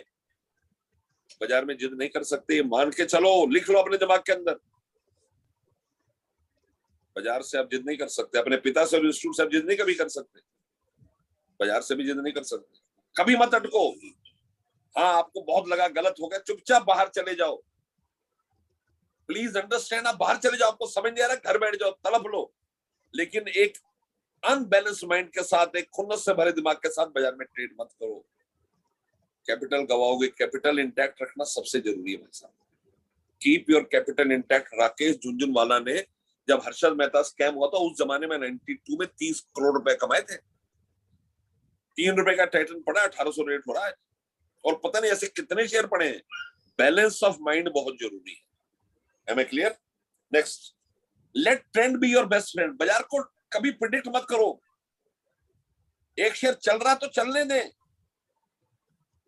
लोग क्या करते हैं, जब शेयर चलता है ना उस समय उसमें नहीं घुसते, जब वो टॉप पे होता उस समय घुसते हैं। मैं जब सीए नया ना बना उस समय सिल्वर लाइन इंडस्ट्री एक शेयर हुआ करता था, मुझे बड़ा अच्छा लगता था। टेक्नोलॉजी उस समय चलनी शुरू हुई थी, तो जो राजेश ने पूछा क्या अच्छा लगता है, मैं क्या जैसे बातचीत कहता सिल्वर अच्छा लगता है। तो जो आपकी कदर करते हैं, आपको अच्छा समझते हैं, धीरे धीरे वो शेयर लेते हैं। ये आलम हो गया कि मेरे मदर, मेरे फादर, मेरे पिताजी के दोस्तों ने, मेरे ड्राइवर ने, यहाँ तक कि हमारी काम करने वाली ने भी वो शेयर ले लिया 7-8 रुपए में। जैसा कि नसीब को मंजूर था, महीने 15 दिन में 15-20 रुपए हुआ, चलता चलता 6 महीने में 50, 60, 70, 80, 90, 200, 300, 400 हो गए। 400 तो मैं ड्राइवर ने कहा बेच दो जी। मैं कहा बेच दो। बेचने के अगले दिन आके मुझे इस्तीफा दे गया, कहता साहब मैंने 2 गाड़ियां ली, मैं अपनी टैक्सी चलाऊंगा, अपना टूर ऑपरेटर कर रहा हूँ। मैं कहा ठीक है। काम करने वाली ने अपना घर खरीद लिया, लड़कियों की शादी के लिए एफडी कर दी। मेरी मदर के पास शेयर थे, उन्होंने 300 में बेचे, 700 में बेचे, 1200 में बेचे। 300 शेयर नहीं मिले, वो दिवाली सफाई में कहीं गिरे पड़े थे, वो मिल गया 300, उन्होंने 1400-1500 में बेच दिया। मेरे फादर के एक दोस्त थे, उन्होंने 3000 शेयर लिए थे 8 रुपए में। मैंने उनको फोन किया जब शेयर था 1700। मैंने कहा कल नमस्ते। कहता बोलो। मैंने कहा जी आपके पास सिल्वर लाइन इंडस्ट्री बेचनी है? कहता तुम ज्यादा समझदार हो, यही टाइम है लेने का, तुम्हें पता नहीं अब कितना ऊपर चला जाएगा ये। मुझे उन्हें बोलने दिया, मुझे उल्टा धमका दिया। तो तुम जानते ना शेयरों में अभी तो चाल शुरू हुई है। 1900 रुपए में उन्होंने 3000 शेयर और खरीद लिए, और आज शेयर 2 रुपए का भी नहीं है।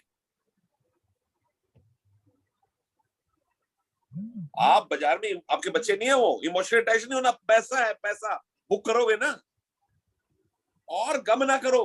हो सकता है 10,000 हो जाता तो क्या हुआ? भगवान ने आपको 8 रुपए का शेयर 1700 रुपए दा दिया, इसके ऊपर क्या करोगे? लोग गम यही करते हैं, राजेश जी आपने 10 लाख लगाया और 40 लाख हो गए, मेरे पास 15 ही हुए अभी। जबरदस्ती आप दुखी हो, जबरदस्ती। भगवान का शुक्र हुआ किस धंधे में 10 के 15 होते हैं, 10 के 6 ही रह जाते हैं। कोटि कोटि शुक्र अदा करो। हम उल्टा चलने की कोशिश करते हैं। तो let trend be your best friend. अगला, no position before any big event. किसी बिग इवेंट से पहले बजट आना है, गवर्नमेंट चेंज होनी है, इलेक्शन आ रहा, नहीं करना। और अगर आपके अंदर इतनी तीव्र इच्छा कुछ करने की, बाबा साहब कहते हैं मैं तो भाई करूंगा, मेरा तो लग रहा बजट बहुत बढ़िया आएगा, तो कॉल या पुट ले लो, लॉस कम से कम सीमित रहेगा। ऑप्शन ट्रेड कर लो बाजार के अंदर, किसी भी हाल में बड़ी पोजीशन मत बनाओ before a big event. 14 number, learn from your mistakes. एक बार क्या होता, आप जा रहे हो, पावर साहब मिल गए, चलो ब्रोकर में ले चलता हूं तुम्हें भाई, थोड़ा ट्रेड कर लिया आपने पावर साहब के अकाउंट में, 15,000 का नुकसान हो गया। शाम को उतरते समय बड़े दुखी हो, बड़े डाउन हो, यार पावर साहब कहाँ ले गए तुम यार, 15,000 का नुकसान हो गया। तुम्हारी भाभी को झुमके ले देता, बिल्लू को साइकिल ले देता, घर में सफेदी करा लेता। ऐसे लोगों को बाजार में नहीं आना चाहिए। अपना पीस ऑफ माइंड ना खराब करें। अगर आपको घबराहट होती है तो कभी भी मत आए। ये उन लोगों के लिए जिनको कम से कम ये हिम्मत है कि बाजार में अल्टीमेटली हमने कमा के निकलना है, हमारी सोच मजबूत हो। कहते हैं ना, पर ही कतर सकता है कोई किसी परिंदे के फेदर, पर ही कतर सकता है कोई किसी परिंदे के इरादे भी कतर दे, ऐसी धार कहां से लाए। इरादे नहीं कतरा करते, इरादे कतरना बड़ा मुश्किल है। आपकी रिजॉल्व को, आपकी करेज को कोई नहीं काट सकता।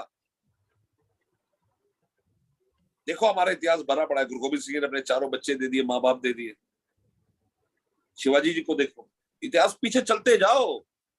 राणा प्रताप को देखो, जब उनकी पढ़ो आप जीवनी, आंखों में आंसू आ जाएंगे। चेतक उनका घोड़ा कितना देशभक्त था।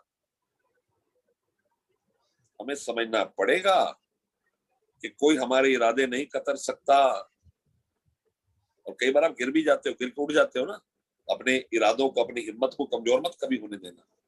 15वां point, never predict the market. Market को कभी प्रिडिक्ट मत करें, और हम सब यही करते हैं।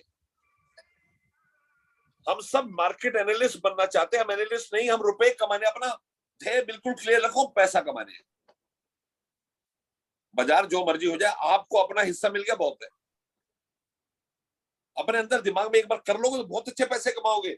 आप एक शेयर लेके 1 लाख रुपए के 4 लाख 10 साल में बेचते हो, ना करो। होता क्या है, आपने एक शेयर 100 रुपए में लिया, वो 5 रुपए रह गया, और उसके बाद वो शेयर चलना शुरू, आपके पास 7-8 साल का पड़ा था, 100 पे आपका दिल धड़कना शुरू होता है, 120 पे आप बेकाबू होते हो, 150 पे बेच देते हो, और 10 दिन के अंदर वो 270 होता है, उसके बाद 1280 रुपए हो जाता है एक महीने में।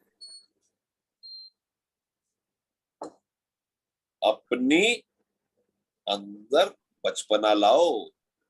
कहते हैं ना, कोई तो रूबरू कराए बेखौफ बीते हुए बचपन से, कोई तो रूबरू कराए बेखौफ बीते हुए बचपन से।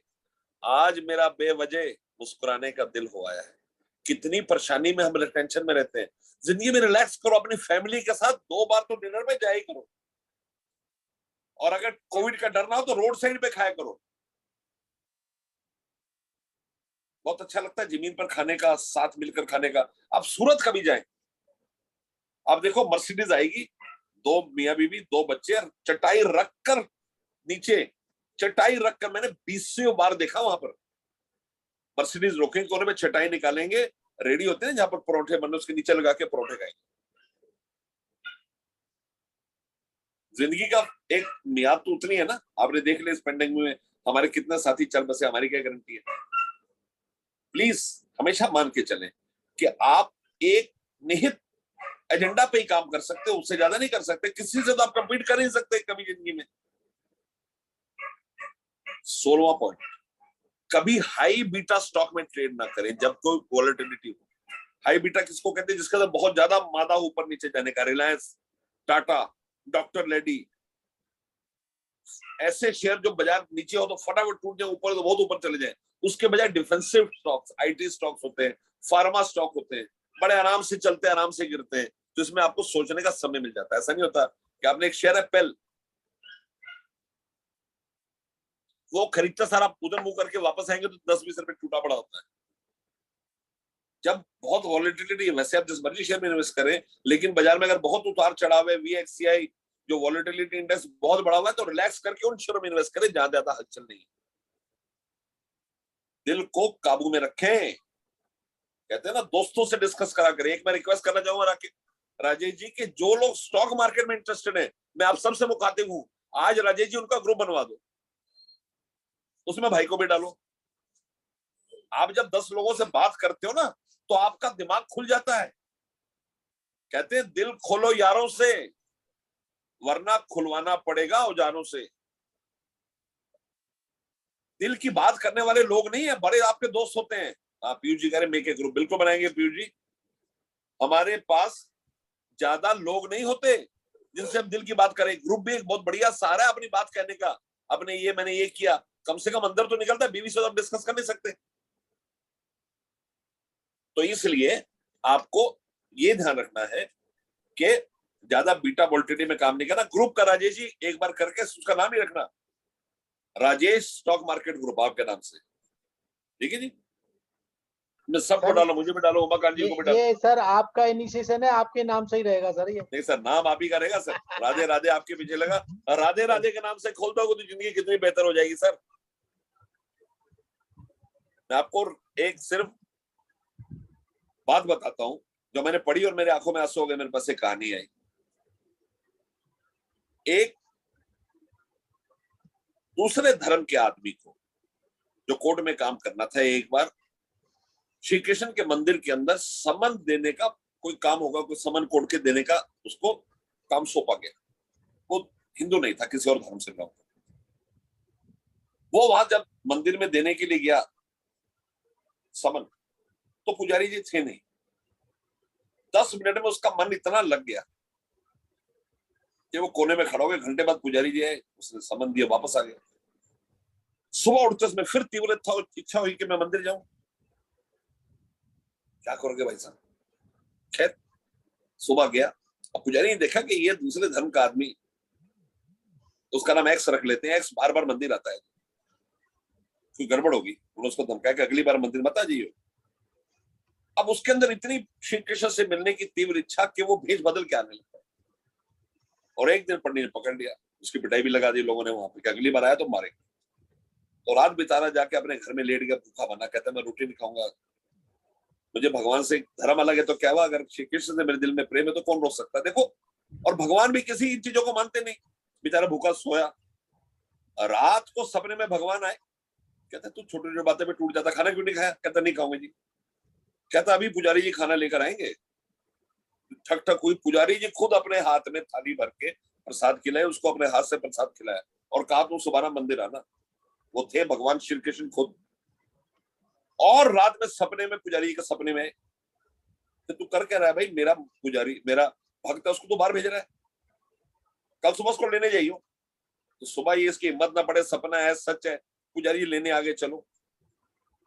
और उसका एक लिखा भी है, एक श्लोक भी लिखा था कि उस श्लोक में लिखा है कि प्रभु खुद इसको लेने के लिए आए। तो मैं आपको सिर्फ ये बताना चाह रहा हूं कि आपका विश्वास सबसे जरूरी चीज है, आपकी अपने ऊपर कन्विक्शन बहुत जरूरी है। और कन्विक्शन के अंदर ग्रुप हेल्प करते हैं, क्योंकि आपकी कन्विक्शन को अगर दो लोग हाँ हाँ कर दे तो आपको ताकत आ जाए। आगे चलते हुए 17वां पॉइंट, इमोशनली वीक ना हो। मार्केट से इमोशनली मत जुड़े। मार्केट रुपया कमाने का एक प्लेटफॉर्म है, वैल्यू क्रिएट करने का प्लेटफॉर्म है, आपके जज्बातों को पार करने की जगह नहीं है। 18वां point, never change your views with any news in the market. Market के न्यूज पे देवेंद्र जी, मेरा मोबाइल इन्होंने पहले शेयर कर दिया राजेश जी ने, आप देख लीजिएगा। राजेश एक बार और शेयर कर देना। मैं दोबारा कर रहा हूं, दोबारा कर 98। तो कोई र्यूमर से अपना व्यू मत चेंज करें। मैक्सिमम र्यूमर आप देखो, अडानी का र्यूमर आया था, आपने सुना होगा 15 दिन पहले। मैं ठीक की बात नहीं कर रहा, मैं तो कह रहा र्यूमर है, जो भी खबर है। अडानी तोड़ा, 2 दिन उसके बाद चला दिया।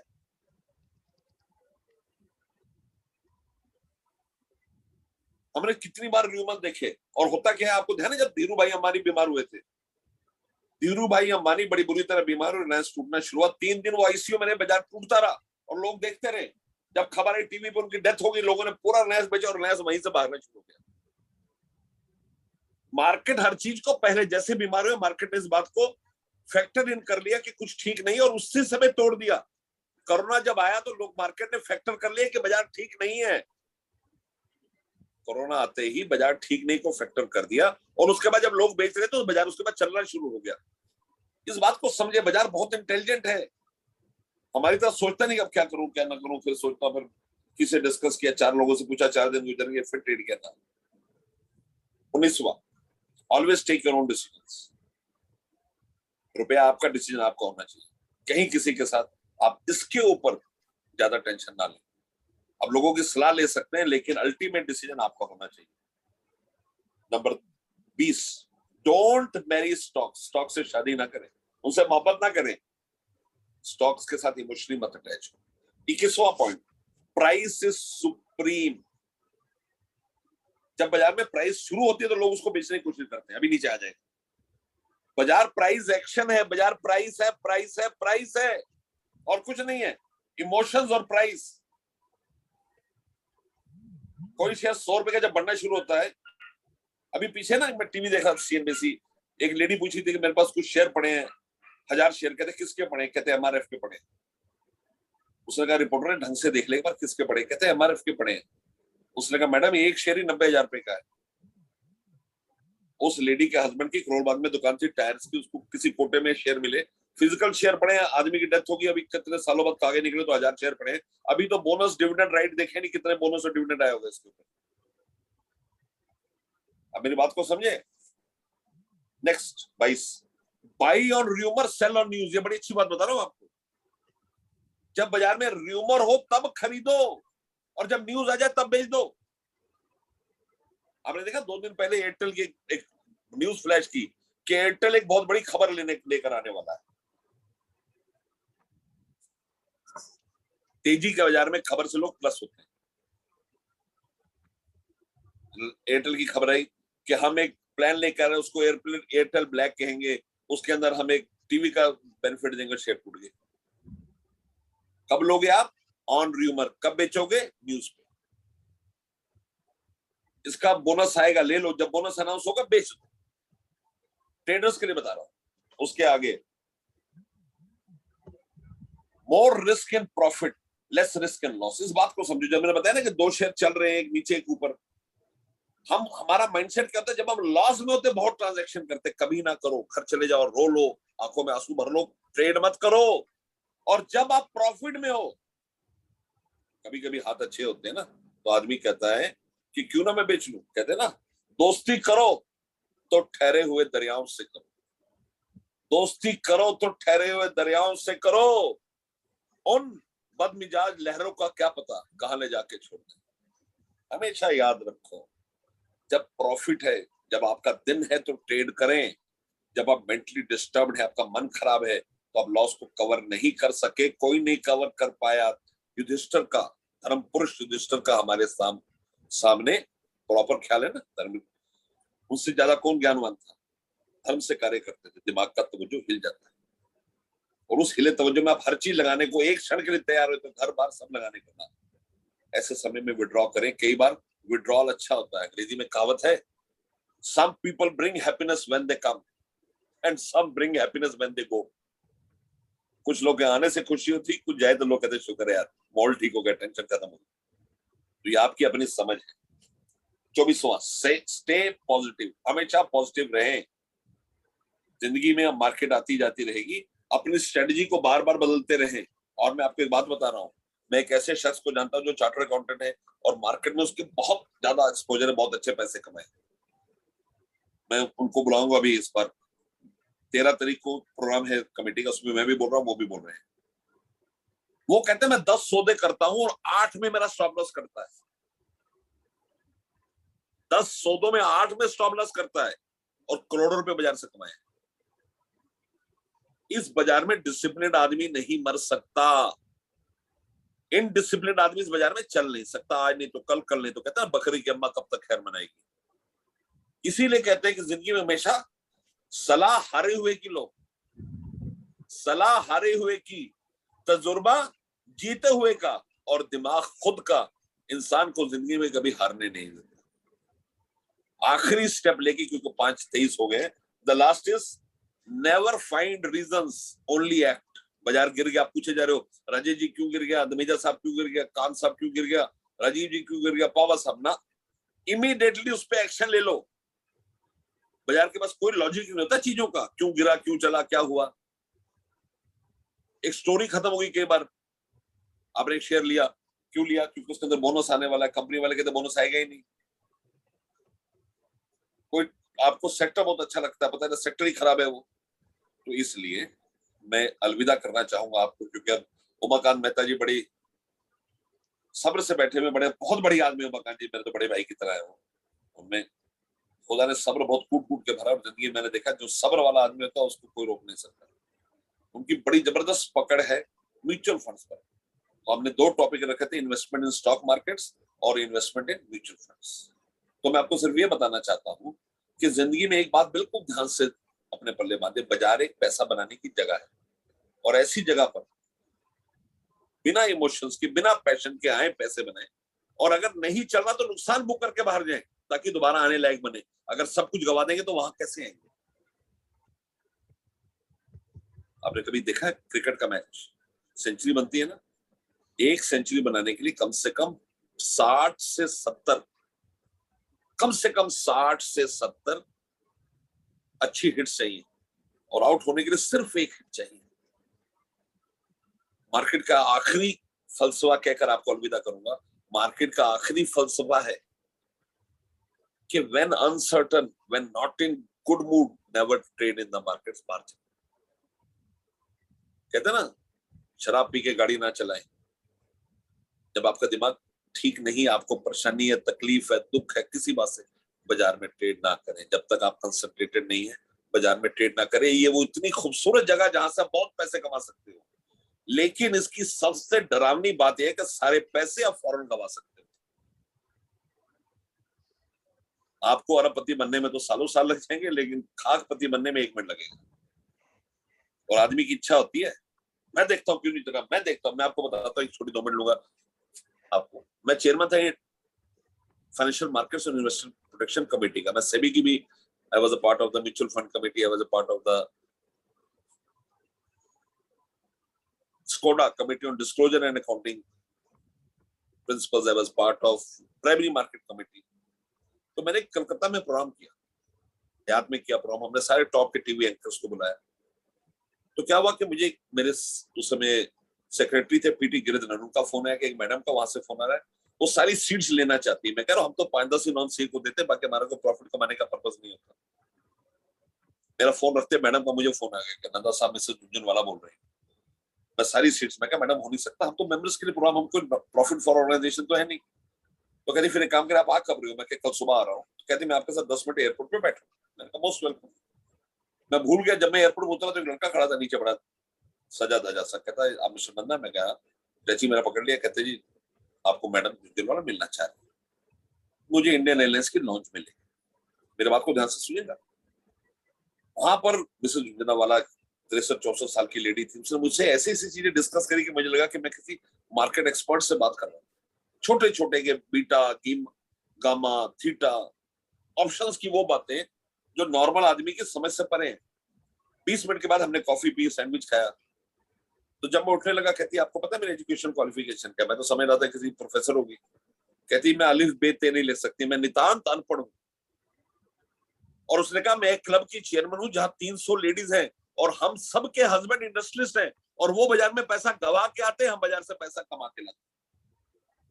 एक इंटरनेशनल स्टडी है कि अगर आप बाजार में पैसा ट्रेडिंग से कमाना चाहते हैं तो आपका पार्टनर एक लेडी होना चाहिए, चाहे आपकी बेटी हो, चाहे बीवी हो, चाहे पार्टनर हो, चाहे बहन हो। क्योंकि जब आप उखड़ जाते हो, कहते हैं जट बिगड़ गया ते लड़के का अखा, आप बिगड़ गए तो काबू नहीं आते। बिगड़े आदमी को काबू करने के लिए औरत रहती है, बस नहीं बेचो। जब प्रॉफिट होता तो आप कमान रखो, जब नुकसान होता तो लेडी को दे दो। इंटरनेशनली बेस्ट ट्रेडर्स जोड़े में ट्रेड करते हैं। प्रोफेशनल लड़का लड़की करते हैं, उनको आपस में वास्ता नहीं है। प्रोफेशनली कि अगर वो गलत जाएगा तो लेडी उसको अड़काएगी, वो गलत जाएगा तो लेडी को अड़काएगा, तो उनको जोड़ों में नुकसान नहीं होता, क्योंकि आदमी प्रॉफिट तक लंबा चल सकता है लेकिन नुकसान में भी लंबा चल पड़ता है। नुकसान हो गया, पहले फोन किया कोहली साहब को, कोहली साहब 5 भेजो, कोहली साहब ने भेजे, फिर पावा साहब पे गया, फिर दमीजा साहब, उमाकांत साहब कहते कितने भेजू, राजेश जी कहते आ जाओ, गोदाम भरा हुआ है जो ले जाओ। आप अपने पैसे लगाकर अपनी को सेटिस्फाई करने के लिए बाजार में लगाए जा रहे हो। लेडी ऐसा नहीं करने का ना, काटो इसको। मैं आपको बता रहा हूँ, बेचकर नुकसान भुगत कर रोना अच्छा है, बजाय इतना पैसा लगाओ कि वापस ना आ सके उससे रोकने का। तो मैं यही कंक्लूड करूंगा ये कहते हुए कि मार्केट बहुत बढ़िया जगह है जहां से आप बहुत कुछ कमा सकते हो, लेकिन आपको इमीडिएट फैसले करने पड़े हैं। बहुत लंबा बाजार है, कहते हैं ना, उम्र थका नहीं सकती, ठोकरें गिरा नहीं सकती। उम्र थका नहीं सकती, ठोकरें गिरा नहीं सकती। अगर जीतने की जिद हो तो परिस्थितियां हरा नहीं सकती। जिद से काम करो, पॉजिटिवली काम करो। Thank you so much. Thank you sir, बहुत बहुत धन्यवाद नंदा जी का। नंदा जी के भाषण स्पीच के बाद ऐसा लगता है कि कोई बोलने को नहीं रहा और ना ही कोई बोल सकता है, क्योंकि मैं भी जब काउंसिल में था तो हम एमओसी वाले को यही कोशिश करते थे कि भाई साहब नंदा जी के बाद मत बुलवाना, हमें पहले नंदा जी से बुलवा लो क्योंकि नंदा जी अपने आप में एक संपूर्ण है और कहीं कोई भी चीज छोड़ते नहीं है। सब्जेक्ट पे इतनी पकड़ है, लैंग्वेज पे इतनी पकड़ है, इतनी अच्छी ऑडिटरी है कि शायद ही उनके बाद बोलने को कुछ रहता हो। एनीवे सर, बहुत बहुत धन्यवाद, बहुत बहुत साधुवाद। मैं अब अपने दूसरे को स्पीकर साहब का वेलकम करता हूँ, उमाकांत मिश्रा जी का, उमाकांत मेहता जी का। He is from Chandigarh. Introduction में दे ही चुका हूँ। ये सन 2014-15 में चंडीगढ़ ब्रांच के चेयरमैन थे और उस वक्त में ट्रेजरर था। मेहता साहब को याद होगा जब रीजनल कॉन्फ्रेंस हुई थी, मैं चंडीगढ़ आया था आपके पास। तो with this sir, I welcome you once again. Thank you, over to you sir. Thank you Ajay ji. गुस्ताखी तो है मेहता साहब, लेकिन मेरा है ना भोपाल में प्रोग्राम है। जी सर। तो 5 से 7 का तो मैंने आधा घंटा लेट किया। मैं अगर अजय जी को मना नहीं कर सकता तो मुझे निकलना पड़ेगा सर। मेहता साहब और मैं तकरीबन हर जगह बोलते हैं, तो फिर मुलाकात करेंगे सर। ग्रुप जरूर बनाना राजेश जी, ग्रुप जरूर बनाना। Sure sir. राधे राधे के नाम से, ठीक है? Radhe Radhe. Thank you, Radhe Radhe, thank you.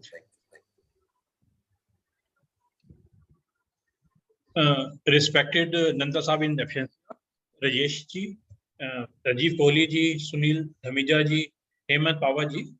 वैसे तो आपने राजेश जी ने बोली दी है कि नंदा जी के बाद बोलना तो बड़ा मुश्किल है। नंदा जी तो अपने आप में एक संपूर्ण इंस्टीट्यूशन है जहां तक फाइनेंशियल मार्केट का सवाल है। लेकिन मैं थोड़ा कोशिश करूंगा कि उन्होंने शेयर्स पे बोला तो मैं शेयर्स के अलावा अदर जो इन्वेस्टमेंट ऑप्शंस हैं उनके ऊपर बोलूंगा। शेयर्स में तो क्या है कि हमारे को ध्यान रखना पड़ता है थोड़ा कि हमने क्या शेयर बाय किया, कौन सा शेयर सेल करना है। थोड़ी हल्की मन में टेंशन रहती है, आपको सौदा कब काटना है कब नहीं काटना, what is the right time to enter into that particular share. लेकिन हम बात करेंगे दूसरी जगह पे जहां हम प्रैक्टिस करने के साथ साथ अपने दूसरे काम करने के साथ साथ, अगर मैं क्लाइंट के पास बिजी हूं और मैं पर्टिकुलरली शेयर मार्केट को नहीं देख पाया, मैं कोई कॉल या पुट नहीं ले पाया, या मैं किसी शेयर में इन्वेस्टमेंट नहीं कर पाया, कोई न्यूज को मैं इन कैश नहीं कर पाया, तो मुझे लॉस ना हो।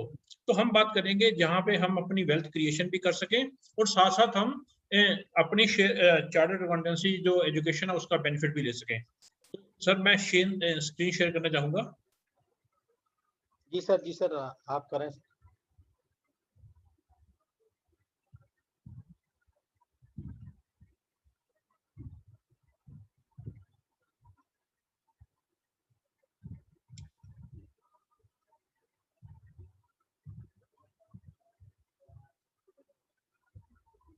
तो मैं बात करूंगा how to create wealth by investing into other smart investment options. Shares तो कर दिए नंदा जी ने, बिल्कुल बढ़िया कवर कर दिए। तो जनरली अब जब हम अपनी वेल्थ क्रिएशन की बात करते हैं तो हम किस तरह से देखते हैं। कोई भी पर्सन हमारे पास एज ए चार्टर्ड अकाउंटेंट आता है तो हमारे पास उसका फिर होता है कि हमारे को काफी नॉलेज है मार्केट की, तो हमें पूछता है कि मुझे किस तरह से शेयर मार्केट में इन्वेस्ट करना चाहिए या मुझे अदर देन शेयर मार्केट में इन्वेस्ट करना चाहिए जिससे मुझे कि एक ऑप्टिमम वैल्यू ऑफ रिटर्न मिले। तो हम उसको कैसे रिटर्न को कैलकुलेट करते हैं। हमारे पास एक तरीका कि हम एफएम का जो एक तरीका है उससे निकालें, बीटा निकालें शेयर्स का, उससे देखें कि क्या रिटर्न आएगी। दूसरा तरीका क्या है कि मेरे पास मतलब देसी तरीका है। देसी तरीका क्या है कि एक होती है इन्फ्लेशन। मैं देखता हूँ कि सपोज कर लो जस्ट फॉर कैलकुलेशन से मैं कहता हूँ कि इन्वेस्टमेंट की जो रेट है वो 5% है, ठीक है। तो मेरे पास 50 लाख या 1 करोड़ रुपया पड़ा है, 10 लाख रुपया पड़ा है, मैंने उसको इन्वेस्ट करना है मार्केट में, तो मुझे क्या रिटर्न मिले। तो मैं पहले देखूंगा कितना इन्फ्लेशन चल रहा है अपनी कंट्री में। Inflation is 5% let's suppose. तो हम ये चाहेंगे कि जो भी मुझे रिटर्न मिले वो पोस्ट टैक्स मिनिमम 5% हो। पोस्ट टैक्स यानी कि टैक्स के बाद मुझे मिनिमम 5% की रिटर्न मिले, so that I can beat investment. I should be at par with the investment, तो विद द इन्फ्लेशन। तो अगर आज मैंने 100 रुपए इन्वेस्ट किया है, 5% उसका अगर इन्फ्लेशन है तो 105 रुपए आफ्टर टैक्स आए मुझे, पोस्ट टैक्स आए मेरे को, तो डेट कि मेरा जो इन्फ्लेशन, मेरी जो कैपिटल इन्वेस्टमेंट है वो डिलैपिडेट ना हो, वो जो है इरोड ना हो। अब इन्फ्लेशन तो मैंने बीट कर लिया, अब क्या 5% से मैं खुश हूँ। 5% तो मुझे एफडी भी देती है नहीं। अब मुझे एक दूसरा स्टेप देखना है कि मेरी कंट्री किस रेट से ग्रो कर रही है। अब मेरी कंट्री ग्रो कर रही है, सपोज करो जीडीपी ग्रोथ रेट है 5% की, ये भी कैलकुलेशन से मैं बोल रहा हूँ। तो अगर जीडीपी ग्रोथ रेट भी 5% है तो मुझे अनदर 5% चाहिए पोस्ट टैक्स, यानी कि मुझे 5% से इन्फ्लेशन को बीट करना है और 5% मुझे एडिशनल चाहिए to match my steps with the growth of my country. मेरी कंट्री 5% से ग्रो कर रही है तो मेरी इन्वेस्टमेंट भी 5% से ग्रो करनी चाहिए after meeting the investment target, inflation target. So मुझे 5 + 5 मिनिमम 10% की रिटर्न चाहिए, तो मैं कह सकूंगा कि मेरी जो इन्वेस्टमेंट है वो एट पार है, उसमें कोई भी रेडिकेशन नहीं हुई, उसमें कोई भी वो किसी भी तरह से उसकी कैपिटल इरोड नहीं हुई। सो विद दिस बैकग्राउंड मैं स्टार्ट करने जा रहा हूँ। तो मुझे बेसिकली क्या है, अब मैं अगर बात करूं कि मुझे 10% की पोस्ट टैक्स रिटर्न चाहिए तो मेरे पास क्या क्या ऑप्शंस हैं। मेरे पास ट्रेडिशनल बड़ी ऑप्शंस हैं। क्या है जी, हम एफडीआर देखते थे, हम वो एलआईसी की स्कीम्स में लगाते थे पैसा, मनी बैक स्कीम्स में पैसा लगाते थे। हमने जब हमें टैक्स सेविंग की बात आती थी तो हम पीपीएफ में पैसा लगाते थे। हमने एनएससी में केवीपी में पैसा लगाया अपने रिटर्न को बढ़ाने के लिए। तो क्या हम अपनी वेल्थ क्रिएट कर पाए? अगर हम उनकी रिटर्न देखें तो शायद हम नहीं कर पाए। तो बेसिकली इन्वेस्टमेंट क्या है? इन्वेस्टमेंट कुछ नहीं है, वो चीज है कि जो हमें एक एसेट हम एक्वायर करें और उस एसेट से हमारे को जो इनकम जनरेट हो रही है, तो उस एसेट में लगाया हुआ पैसा हम क्या कहते हैं, वो हमारी इन्वेस्टमेंट होगी। मैंने एक घर बाय कर लिया, उस घर से मुझे अब मैंने अपने रहने के लिए घर रखा हुआ है, उसके अलावा मैंने एक और घर बाय कर लिया, उस घर से मुझे क्या है रेंटल इनकम आ रही है, तो वो जो मैंने दूसरा घर खरीदा है वो मेरी इन्वेस्टमेंट है। तो इन्वेस्टमेंट क्या है, जहां से आपके लिए एसेट एक्वायर करके एडिशनल इनकम जनरेट हो रही है, उसे हम क्या कहते हैं, उसे इन्वेस्टमेंट कहते हैं। अब हम बात कर रहे हैं वेल्थ क्रिएशन की other than share market. Share market तो नंदा जी करके, तो हम अभी तक पुराना जो फैशन था हमारा, हमारे पेरेंट्स जो है वो सेविंग करते आए थे।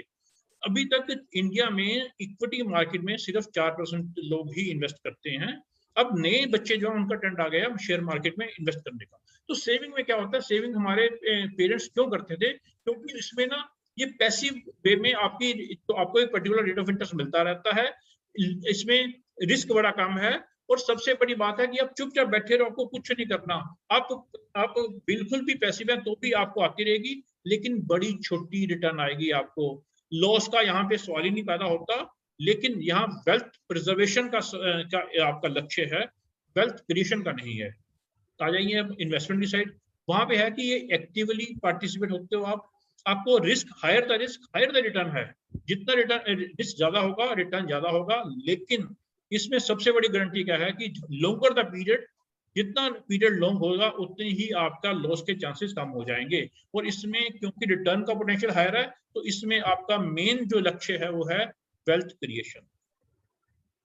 तो इन्वेस्टमेंट, तो हम इन्वेस्टमेंट की बात करें, सेविंग की बात करें, सेविंग से ही आगे जाके इन्वेस्टमेंट बनती है।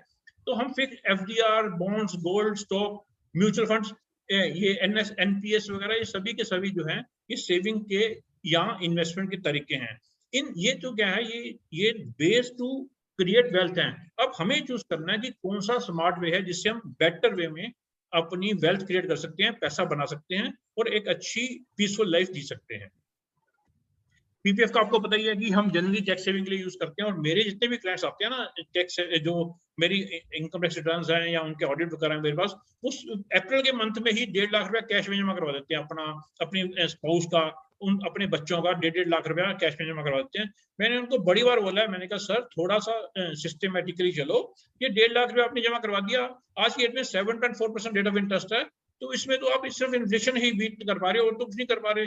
लेकिन वो क्या है कि उनका एक माइंडसेट बना हुआ है, और उनको बताते हैं कि 15 साल के लिए पैसा आपका ब्लॉक है, अगर आपको चाहिए तो निकल नहीं सकता, और निकालने के लिए भी क्या है कि पहले 7 साल का जितना पैसा जमा हुआ है उसका 50% निकलेगा। तो इस तरह की बातों में, लेकिन लोगों का माइंडसेट अभी काफी पुराना है, लोगों को चेंज को रेसिस्ट करते हैं, जल्दी चेंज नहीं होते। एनपीएस एक अच्छा सिस्टम आया है, और आप सभी को मालूम है कि 1 जनवरी 2004 के बाद जो भी सेंट्रल गवर्नमेंट की सर्विस में आया है उसको अब पेंशन नहीं मिलती, अब उसको एनपीएस में कंट्रीब्यूशन होता है, जिसका उसको अपनी इन्वेस्टमेंट और एम्प्लॉयर की इन्वेस्टमेंट के ऊपर बेनिफिट भी मिलता है। और ये ईईई में तो है, लेकिन 60% पैसा जो है, 60% पैसा जो है वो तो टैक्स फ्री होता है, लेकिन 40% कॉर्पस जो है उसको पेंशन के रूप में मिलता है, जो कि टैक्सेबल होती है, pension in the hands of the recipient. तो अब हम बात करते हैं स्मार्ट इन्वेस्टमेंट ऑप्शंस क्या है। तो आपने ऐड सुनी होगी, बड़ी आजकल ऐड आ रही है और बड़ा ही फेवरेट है, म्यूचुअल फंड सही है। क्यों सही है म्यूचुअल फंड?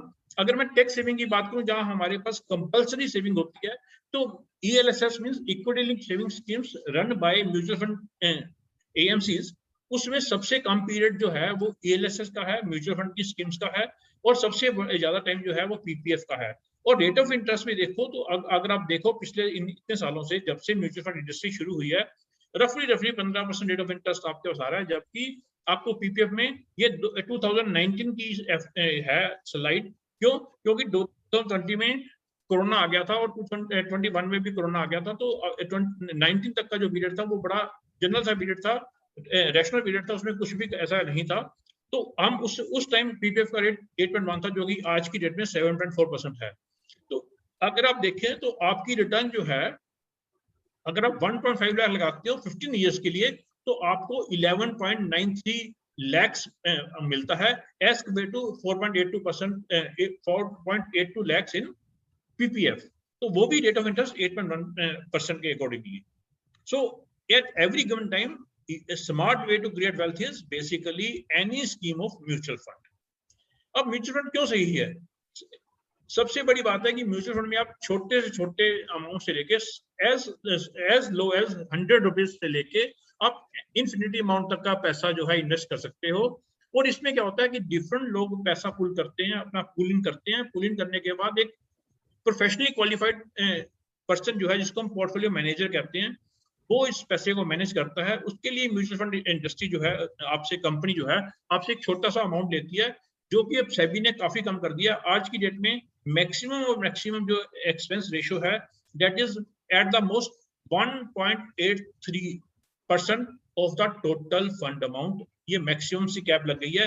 वो आज की डेट में कैप 1.6 to 1.85% के करीब है in all the schemes of the mutual funds.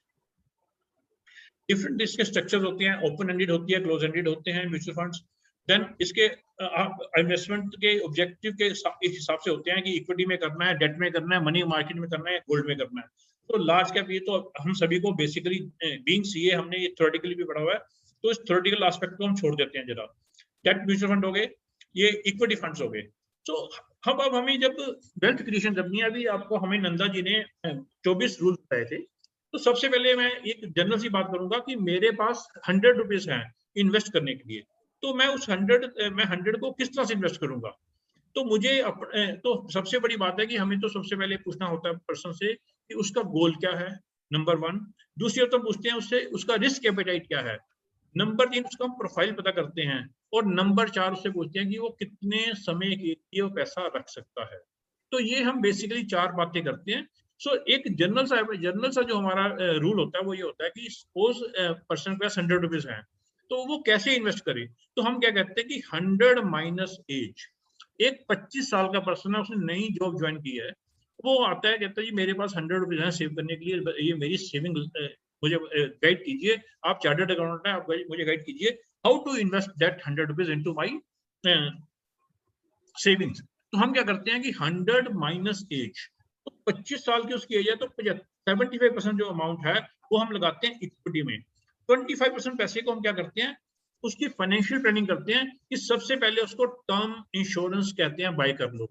जिस एज में आप टर्म इंश्योरेंस बाय कर रहे हो, जिस वो एज का प्रीमियम लॉक हो जाता है। अगर आपने 25 साल की एज में अगर आपने 1 CR का टर्म इंश्योरेंस ले लिया, तो आपका प्रीमियम 8,500 रुपया आएगा। तो वो प्रीमियम आपका जिंदगी के लिए फिक्स हो जाएगा। जीएसटी का रेट बेशक इंक्रीज डिक्रीज हो जाए, वो कम होगा, बढ़ेगा, लेकिन आपको till the term of your term insurance आपको सेम 8,500 ही पे करना पड़ेगा फॉर 1 CR। लेकिन जैसे जैसे आपकी एज बढ़ेगी आपका प्रीमियम बढ़ता जाएगा। तो जिस एज में भी आप अगर 30 ईयर्स की एज में ले रहे हो, तो अगर आपका प्रीमियम 11,000 रुपया है, तो जिंदगी भर आपको 11,000 पे करना पड़ेगा जब तक कि आपकी टर्म इंश्योरेंस पड़ेगी। सो बेटर है कि जितनी जल्दी आपने अपने आप को सिक्योर कर लिया, उतना जल्दी आपको बेनिफिट होगा। क्योंकि टर्म इंश्योरेंस आपका क्या है कि इन केस ब्रेड अर्नर की डेथ हो जाती है, तो आपकी फैमिली को सेम इनकम लेवल मेंटेन करने के लिए हेल्प करता है। तो हम क्या करते हैं कि 75% को हम इक्विटी में डालते हैं और 25% को डालते हैं फिक्स इनकम में। फिक्स इनकम में भी पहले हम देखते हैं इंश्योरेंस, उसके 2, health insurance and term insurance. उसके बाद जो पैसा बचता है उसको हम बैंक FD या बाकी किसी चीजों में डिवाइड करने की हम जो है उसको सजेशन देते हैं। लेकिन उसको बोलते हैं कि आपको कुछ जो 8 फाइनेंशियल रूल्स हैं वो फॉलो करने पड़ेंगे, जिस तरह की नंदा जी ने अभी हमें 24 रूल्स बताए हैं। तो हम क्या कहते हैं कि इन्वेस्ट अर्ली। जितनी छोटी एज, जितनी जल्दी आप शुरू करोगे उतना जल्दी फायदा होगा, क्योंकि आपकी इन्वेस्टमेंट इनिशियली धीरे से बढ़ती है, लेकिन after certain period of time आपको कंपाउंडिंग का बेनिफिट मिलता है। अब यहाँ एग्जांपल में भी देखो, एक पर्सन 25 साल के थे और एक 45 साल के थे। एक ने 25 साल में, मिस्टर गुप्ता ने 25 साल में शुरू किया at the age of 25 years, लेकिन सक्सेना जी ने शुरू किया 45 इयर्स की एज में। 10,000 बचा रहे थे मिस्टर गुप्ता, तो 60 साल का उनका एज था रिटायरमेंट कॉर्पस को इकट्ठा करने का। तो उन्होंने 42 लाख रुपए की इन्वेस्टमेंट की, और जब तक वो 60 इयर्स के हुए तो 11.41 करोड़ उनके पास इकट्ठे हो चुके थे, क्योंकि उनका पीरियड लंबा था, 35 इयर्स का था, और उन्होंने जल्दी शुरू कर दिया था और वो लगातार इन्वेस्ट करते आ रहे थे। तो उस अकॉर्डिंगली क्या हुआ कि उनका कॉर्पस अच्छा बन गया। जबकि मिस्टर सक्सेना जो कि काफी लेट थे, उन्होंने 20 साल बाद शुरू किया, जब 20 साल बाद शुरू किया तो उन्होंने कहा मैं लेट तो हूं, तो उन्होंने अमाउंट भी डबल कर दिया, लेकिन उसके बावजूद भी वो 36 लाख रुपए उन्होंने इन्वेस्ट किया, बट उनका कॉर्पस उनके मुकाबले में बहुत कम रह गया, 1.23 करोड़। तो better to take advantage of power of compounding, better to invest early, आपके लिए हमेशा बढ़िया रहेगा। इन्वेस्ट रेगुलरली, आपने सुना होगा SIP। SIP is systematic investment plan, means you should be very regular in your investments। आप every year, every month आप एक certain amount, certain date को डिपॉजिट कीजिए, उससे क्या हो जाएगा, आपको रुपी कॉस्ट एवरेजिंग का बेनिफिट मिल जाएगा। आप रेगुलरली आप इन्वेस्ट कर रहे हैं तो उससे क्या होगा कि मार्केट जो है वो अप्स एंड डाउन्स में चलती है। अगर स्ट्रेट होगी तो हमारी ECG की तरह होगी, जैसे हमारी ECG होती है, उसमें क्या है कि अगर ECG स्ट्रेट आ गई, person is no more. Market में भी हम लोग तभी कमाएंगे जब मार्केट जो है ऊपर नीचे जाएगी। तो हम एट एवरी लेवल मार्केट के हम बाय कर रहे हैं, मार्केट ऊपर है, बीच में है, नीचे है, एट एनी गिवन टाइम हम कमा रहे हैं, तो हमारी कॉस्ट एवरेजिंग होती है, तो हमारी जो इन्वेस्टमेंट की एवरेज प्राइस होगा वो लोअर होगा as compare to the person जिसने एक लमसम जमा कर दिया पैसा। आज सेंसेक्स जो है काफी हाई है, सपोज कर लो मार्केट में आज 52,600 के करीब है सेंसेक्स। सपोज कर लो कि आज मार्केट में करेक्शन आ जाती है, तो वो करेक्शन जो है 3 साल के लिए जनरली पीरियड होता है, 3-4 साल का साइकिल होता है ना, अगर वो 3 इयर्स के लिए भी रहती है, तो हालांकि हमारा गोल तो 5-7-10 साल का होगा इन्वेस्टमेंट का, बट लेकिन जो 3 साल मार्केट डाउन रहेगी, तो जिसने लमसम क्या होगा इन्वेस्ट, वो चाहते ना चाहते हुए भी उसको थोड़ी टेंशन रहेगी कि उसका जो पैसा है वो अभी डाउन चल रहा है। हालांकि जब आप आगे देखेंगे कि अगर आपकी इन्वेस्टमेंट पीरियड हायर हो जाएगा तो आपकी नेगेटिव रिटर्न का जो प्रोबेबिलिटी है वो काफी कम हो जाती है। सो बेटर है कि आप सिस्टमैटिक इन्वेस्टमेंट प्लान SIP की तरह इन्वेस्ट करो, रेगुलरली इन्वेस्ट करो, जल्दी इन्वेस्ट करो और उसका रुपी कॉस्ट बेनिफिट एनालिसिस का बेनिफिट उठाओ। हमेशा लंबे समय के लिए करो। लंबे समय का मतलब एक गोल बना के करो। अगर मैं 25 इयर्स की एज का हूं तो मैं एक गोल बनाऊंगा कि मैंने एक रिटायरमेंट कॉर्पस बनाना है। मेरे बच्चे हैं, मैं मैं ये गोल बनाऊंगा कि उनकी हायर एजुकेशन, उनकी मैरिज के लिए बने। मुझे घर बाय करना है तो मैं उसके लिए गोल बनाऊंगा। और क्योंकि मेरा लंबा पीरियड होगा तो आप देखिए कि यहाँ 20 साल का हमने पीरियड दिया है, 31 मार्च 1999 से लेकर 31 मार्च 2019 तक का। तो 20 सालों में आप ये देखिए कि अगर हमने 1 साल के लिए पैसा लगाया है तो 20 सालों में 6 साल ऐसे थे जहां हमें नेगेटिव रिटर्न मिली, क्योंकि पीरियड हमारा बड़ा शॉर्ट था। और सेंसेक्स में जब आती है करेक्शन तो कई बार वो लंबी चले जाती है। 2008 में आपने सब प्राइम फैक्टर के टाइम में देखा होगा 21,000 था मार्केट में सेंसेक्स, जब 8 जनवरी 2008 को ये सब प्राइम फैक्टर होगा और उसके अब सत्यम वाला जो फ्रॉड आया उसको, या 21 जैन को आया था शायद सत्यम का फ्रॉड 2008 को, तो मार्केट सीधी 21,000 से 8,800 रह गई थी। लोगों में टेंडेंसी क्या है कि जैसे ही मार्केट डाउन जाती है लोग अपना पैसा निकाल लेते हैं, मार्केट अप होती है तो पैसा डालने लग जाते हैं। जब मार्केट अप है ना, सेंसेक्स डेली अप जा रहा है, तो लोग पूछते हैं जी कौन सा फंड में पैसा लगाएं, कब लगाएं, क्या लगाएं। हम उनको बोलते हैं कि आप भूल जाओ टाइमिंग, ये मत पूछो कि कौन सा समय बढ़िया है पैसा लगाने का, कौन सा समय गलत है पैसा लगाने का। Every time is a good time to invest into market. क्यों? इंडिया में तो कंजम्पशन थ्योरी चल रही है। यहाँ पे क्या है, इंडिया में सबसे बड़ी बात है कि इतनी बड़ी 138 करोड़ की पॉपुलेशन है, हर कंपनी का हर प्रोडक्ट खप जाता है यहाँ पे। या किया आके यहाँ गाड़ी बेच गई, या MG हेक्टर आके गाड़ी बेच गया, यहाँ पे कोई भी प्रोडक्ट आया वो कभी फेल नहीं हुआ, सब कमा रहे हैं अपनी जगह पे, सारे कमा रहे हैं। तो यहाँ कंजम्पशन थ्योरी है। आज बात हो रही है 52,600 के सेंसेक्स की, और अभी मैं सुना था रामदेव अग्रवाल जी को 4 दिन पहले हमारी एक इंस्टीट्यूट की ही कमेटी ने उनको बुलाया हुआ था, तो वो तो कह रहे थे कि अगले 5-7 साल में 1 लाख भी हो जाएगा सेंसेक्स, तो मुझे कोई उसके लिए किसी भी तरह की शंका नहीं है, और ये पक्का 1 लाख चला जाएगा। तो मार्केट में इन्वेस्ट करना कोई भी समय जो है खराब नहीं होता। At any given time you can invest, but आप दैट इज फॉर श्योर कि आप लंबे समय के लिए इन्वेस्ट करें। आपने देखो जिसने 3 साल के इन्वेस्ट किया है तो पिछले 18 सालों में सिर्फ एक बार वो नेगेटिव रिटर्न गई है, लेकिन जैसे ही पीरियड बढ़ता गया तो नेगेटिव रिटर्न की चांसेस जो है वो कम हो गए, और आप रिटर्न देखो रफली आपको 18.5 से लेके 20% के बीच की रिटर्न आई है। तो longer the period higher the return. Rule number 4 कहता है कि इन्वेस्ट विद फाइनेंशियल गोल्स। जब भी हम कुछ बात करें तो हमारे पास एक डेस्टिनेशन होना चाहिए। मैंने यहाँ से दिल्ली जाना है, तो मैं पहले फिक्स करूंगा कि मैं दिल्ली जाऊंगा कैसे। मैं दिल्ली जाने के मेरे पास ऑप्शंस हैं क्या, कि मैं बस से जा सकता हूँ, मैं अपनी गाड़ी से जा सकता हूँ, मैं प्लेन से जा सकता हूँ, और मैं ट्रेन से जा सकता हूँ। मैंने दिल्ली में कहाँ रहना है, जाके होटल में स्टे करना है, अपने फ्रेंड के पास जाना है, राजेश जी के घर पे रुकना है, कहाँ क्या करना है, मेरे पास सारा कुछ ऑलरेडी फिक्स होगा। जब तक मैं ये प्लानिंग नहीं करूंगा तो मेरा डेस्टिनेशन पे ट्रैवलिंग का, उस डेस्टिनेशन की ट्रैवलिंग का कोई भी पर्पस नहीं होगा। सेम वे मेरा डेस्टिनेशन क्या है, मेरा डेस्टिनेशन है वेल्थ क्रिएशन। मुझे कौन सा व्हीकल यूज करना है, मुझे म्यूचुअल यूज करना है, इंश्योरेंस यूज जो आगे आजकल इंश्योरेंस में भी वो आगे ना एक फिक्स रिटर्न वाली स्कीम्स आ गई हैं, पीपीएफ यूज करना है, एफडी यूज करनी है, तो ये सारे व्हीकल्स हैं। तो इन व्हीकल्स में से मेरा अपना क्या गोल क्या है, मेरा गोल लॉन्ग टर्म का है, तो मैं हमेशा म्यूचुअल फंड को ही चूज करूंगा, क्योंकि म्यूचुअल फंड लॉन्ग टर्म में अच्छी रिटर्न देती है, बाकी सभी इंस्ट्रूमेंट्स की जो रिटर्न है वो फिक्स होती है। तो फाइनेंशियल प्लानिंग के से क्या हो जाएगा, मुझे एक मेरे फाइनेंशियल गोल को अचीव करना, कि मेरे घर बनाना है, बच्चे की स्टडी करनी है, मैरिज करनी है, अपना रिटायरमेंट कॉर्पस बनाना है, वो गोल की क्लैरिटी हो जाएगी। और उस पेशेंस के कारण, उससे मुझे पेशेंस मिलेगी, मेरे मन को संतुष्टि मिलेगी, उस पीसफुलनेस के कारण मैं क्या है अपने दूसरे कामों में अपने आप को कंसंट्रेट कर पाऊंगा, और विदाउट एनी हेजिटेशन मैं अपने प्रैक्टिस में और अदर एरियाज में एक्सेल कर पाऊंगा। जब हम बात करते हैं रियल उसकी रिटर्न की, तो हमें रियल रिटर्न देखनी पड़ेगी, हमें टैक्सेशन का एस्पेक्ट भी देखना पड़ेगा, और साथ ही साथ हमें इन्फ्लेशन का फैक्टर भी करना पड़ेगा। मैं बार बार कह रहा था कि पोस्ट टैक्स हम बात करेंगे और इन्फ्लेशन को बीट करने की बात करेंगे। अब यहाँ मैंने 10 लाख रुपए लगाया 6% के रेट ऑफ इंटरेस्ट से, 5% इन्फ्लेशन है, और पीरियड मेरे पास 5 साल है। 10 लाख रुपया 6% के हिसाब से 5 साल के बाद 13,33,226 रुपए बनता है। तो अगर मैं देखा जाए तो मुझे 3,38,226 रुपए की मेच्योरिटी अमाउंट आ रहा है। 10% पे मुझे 338 पे 33,823 रुपए टैक्स लग गया। 20% पे मेरा भी टैक्स आ गया, 30 पे भी टैक्स आ गया।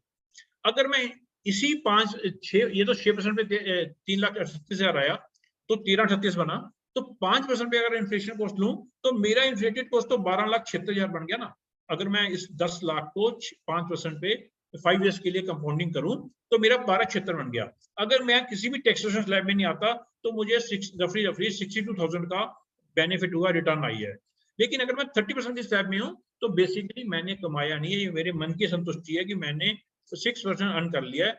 लेकिन टैक्सेशन के बाद इन्फ्लेशन को अपने माइंड में लेते हुए बेसिकली मेरी कैपिटल ही इरोड हुई है, मैंने कमाया नहीं कुछ। सो हमें क्या है, हमें वो इंस्ट्रूमेंट चूज करना चाहिए। ये 6% का जो फिक्स रेट का इंस्ट्रूमेंट है, ये एफडी हो सकती है, आपका पीपीएफ हो सकता है, आपका केवीपी हो सकता है, ये कोई भी इंस्ट्रूमेंट हो सकता है। तो मुझे तो वो इंस्ट्रूमेंट चाहिए जो इन्फ्लेशन को और जीडीपी को बीट करते हुए मेरे टैक्स पोस्ट टैक्स मुझे रिटर्न दे। तो मुझे इसीलिए मैं कह रहा हूँ कि वाई म्यूचुअल फंड सही है, इसीलिए म्यूचुअल फंड सही है, जहां पे मेरी जो रियल रिटर्न जो है वो बीट कर देती है इन्फ्लेशन और जीडीपी को। अगर आप पिछले देखो कि मैंने 1,000 रुपया मेरे पास 1,000 मेरे पास था, और मैंने क्या किया, उसको इन्वेस्ट किया मार्च 1981 में। तो जब मैंने मार्च 1981 में उसको इन्वेस्ट किया, तो आप ये एक चीज देखेंगे कि अगर मैंने इन्फ्लेशन को देखूं, तो वो 1,000 रुपीज का इन्फ्लेशन जो है 8,888 बन गया। गोल्ड में मैंने अगर इन्वेस्ट किया, तो फरवरी 2021 में मेरे पास 28,000 वो 1,000 जो है 28,638 बना। सिल्वर में 21,000 बना, कंपनी डिपॉजिट में 33,000 बना, लोग एफडीआर में बड़ा बिलीव करते हैं तो उसमें 23,000 बना। जबकि मुझे सेंसेक्स में 2 लाख वो 1,000 जो मैंने 81 दिसंबर में मार्च में डिपॉजिट करवाया था, तो फरवरी 21 में 2,25,529 बन गया। इसका एक मैं एग्जांपल और देता हूं आपको। लोग कहते हैं कि gold is a very good investment, पर गोल्ड में क्या है कि लोग उसको बाय तो कर लेते हैं लेकिन उसको सेल नहीं करते। अब अगर मैं बात करूं 25 मई को ना, गोल्ड का अगर आप डेट चेक कीजिए, तो गोल्ड 5,083 रुपीज पर ग्राम था, 5,083 रुपीज पर ग्राम था।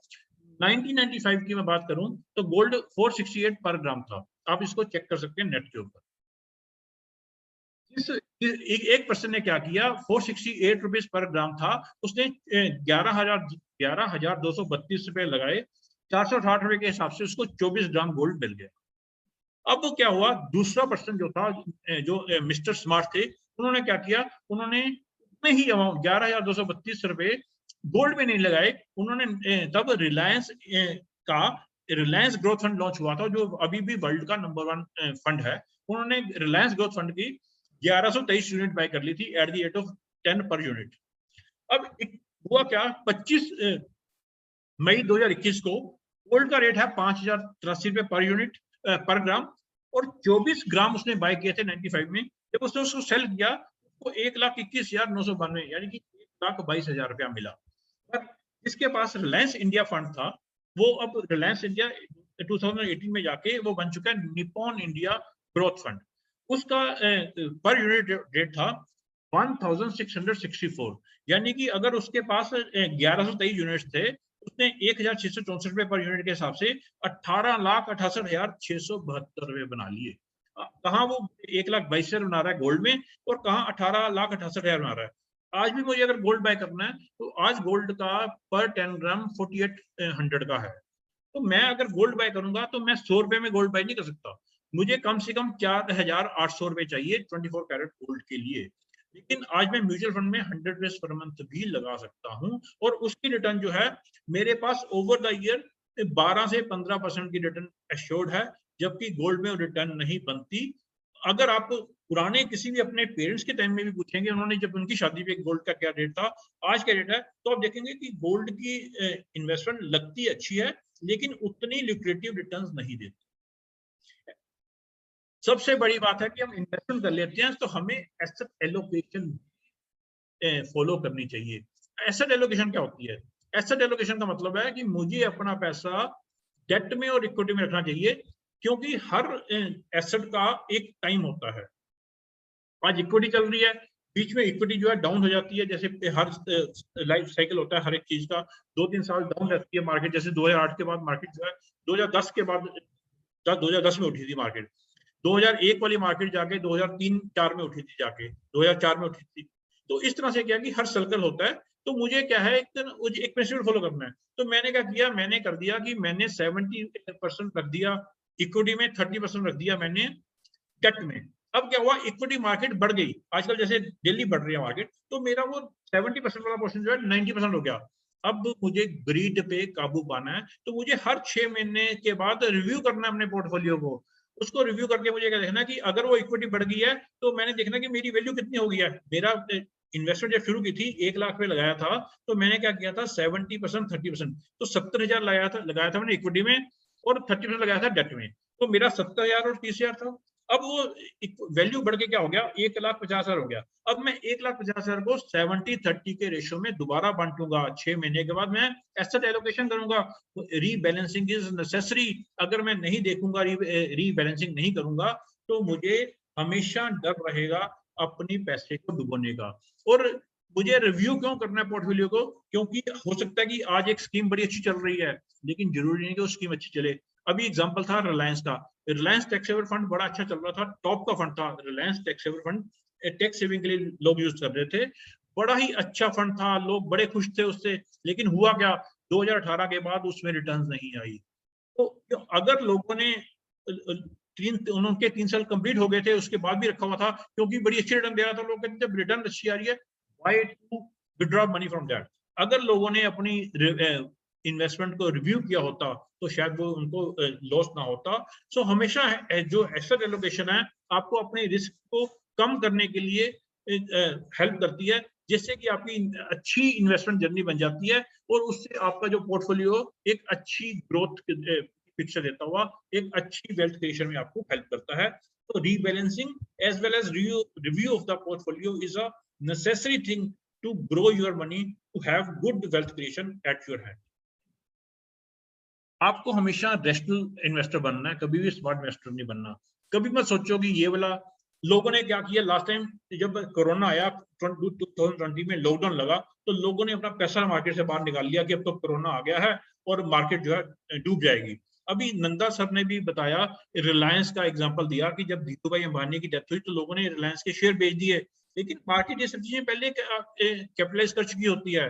लेकिन क्या हुआ कि लोगों मार्केट को पता था कि मुकेश अंबानी बिजनेस संभालेगा और अच्छा संभालेगा, और उसके बाद रिलायंस चढ़ना शुरू हो गया और चढ़ता ही गया।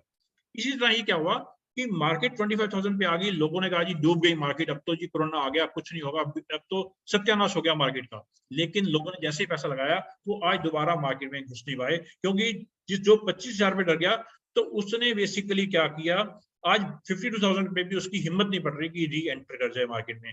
79 में सेंसेक्स 100 था, आज भी वो 15% की रिटर्न दे रहा है। अगर मैं 31/20 की कोरोना पीरियड से पहले तक की बात करूं तो अभी भी वो 15% की रिटर्न दे रहा है। और अब तो वैसे ही मार्केट 25,000 थी उस टाइम, तो अब तो मार्केट जो है बढ़ के और बढ़ चुकी है, अब तो 52,000 हो चुकी है। तो मार्केट की रिटर्न जो है वो किसी भी तरह से कम नहीं हुई, मार्केट की रिटर्न तो अच्छी चल रही है, 25 से डबल ही हो गया, वो आपकी रिटर्न तो 15% से कहीं ऊपर हो चुकी होगी अब तक।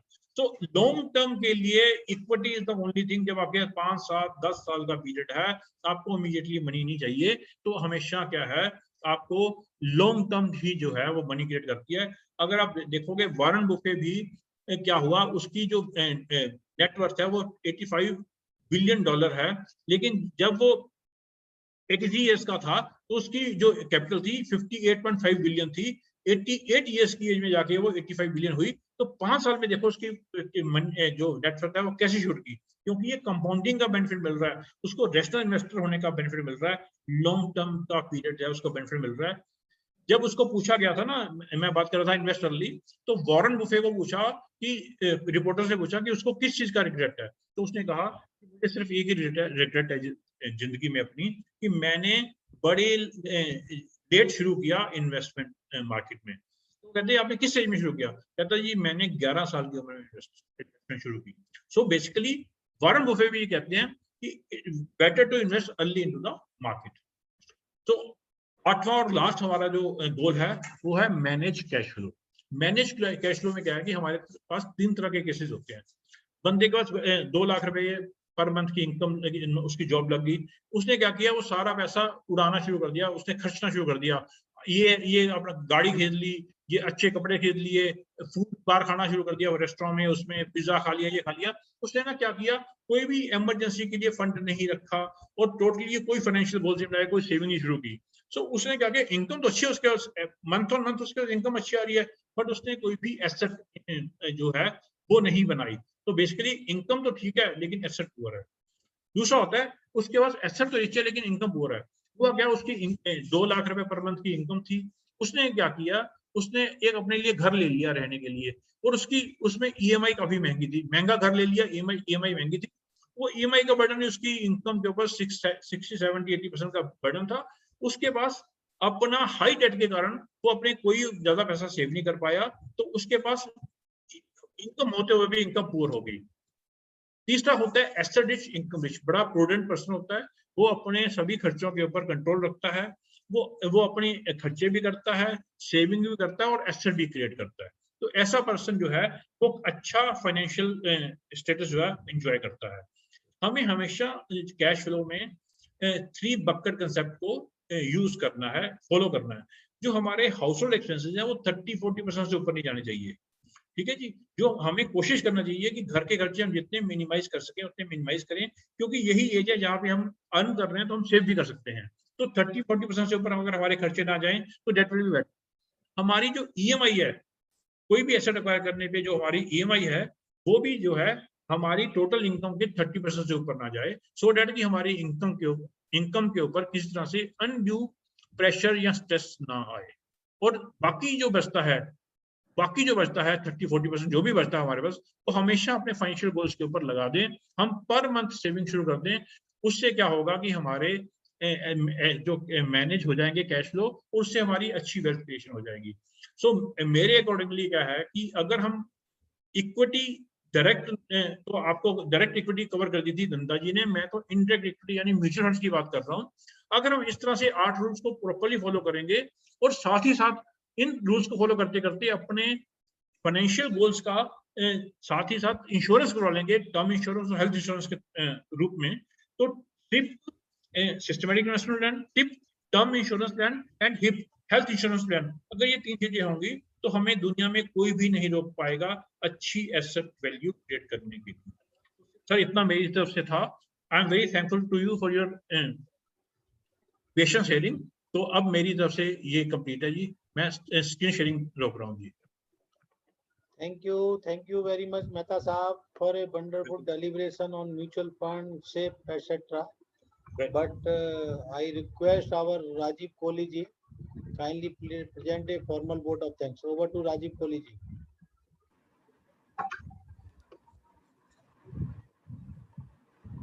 Mehta ji, thank you very much. After us, you have done a wonderful presentation. After such a great presentation from Nanda ji on equity shares, and as you rightly say, the institution himself. लेकिन the way you have defined, हमें focus रख के चलना है. We have to do a systematic planning, because you come to basically the compound interest theory people forget, because the power of compounding is so powerful. So we have the precautionary motive, and what we left out, we have to invest. For investment purposes, you should have a surplus, a systematic surplus.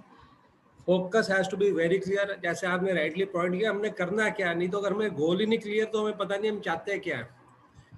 And the most important thing is post tax and post inflation आज भी क्या return आ रही है. Because अगर उल्टा आप देखना sir, यदि हमारा रुपया टूट रहा है दिन प्रतिदिन तो ऑन ग्लोबल इकोनॉमी तो we are losing by default. और अगर रुपया 50 रुपये था जब मैंने इन्वेस्ट किया डॉलर, और अब 70 रुपया हो गया, तो वैसे ही मर गए 20 रुपये से.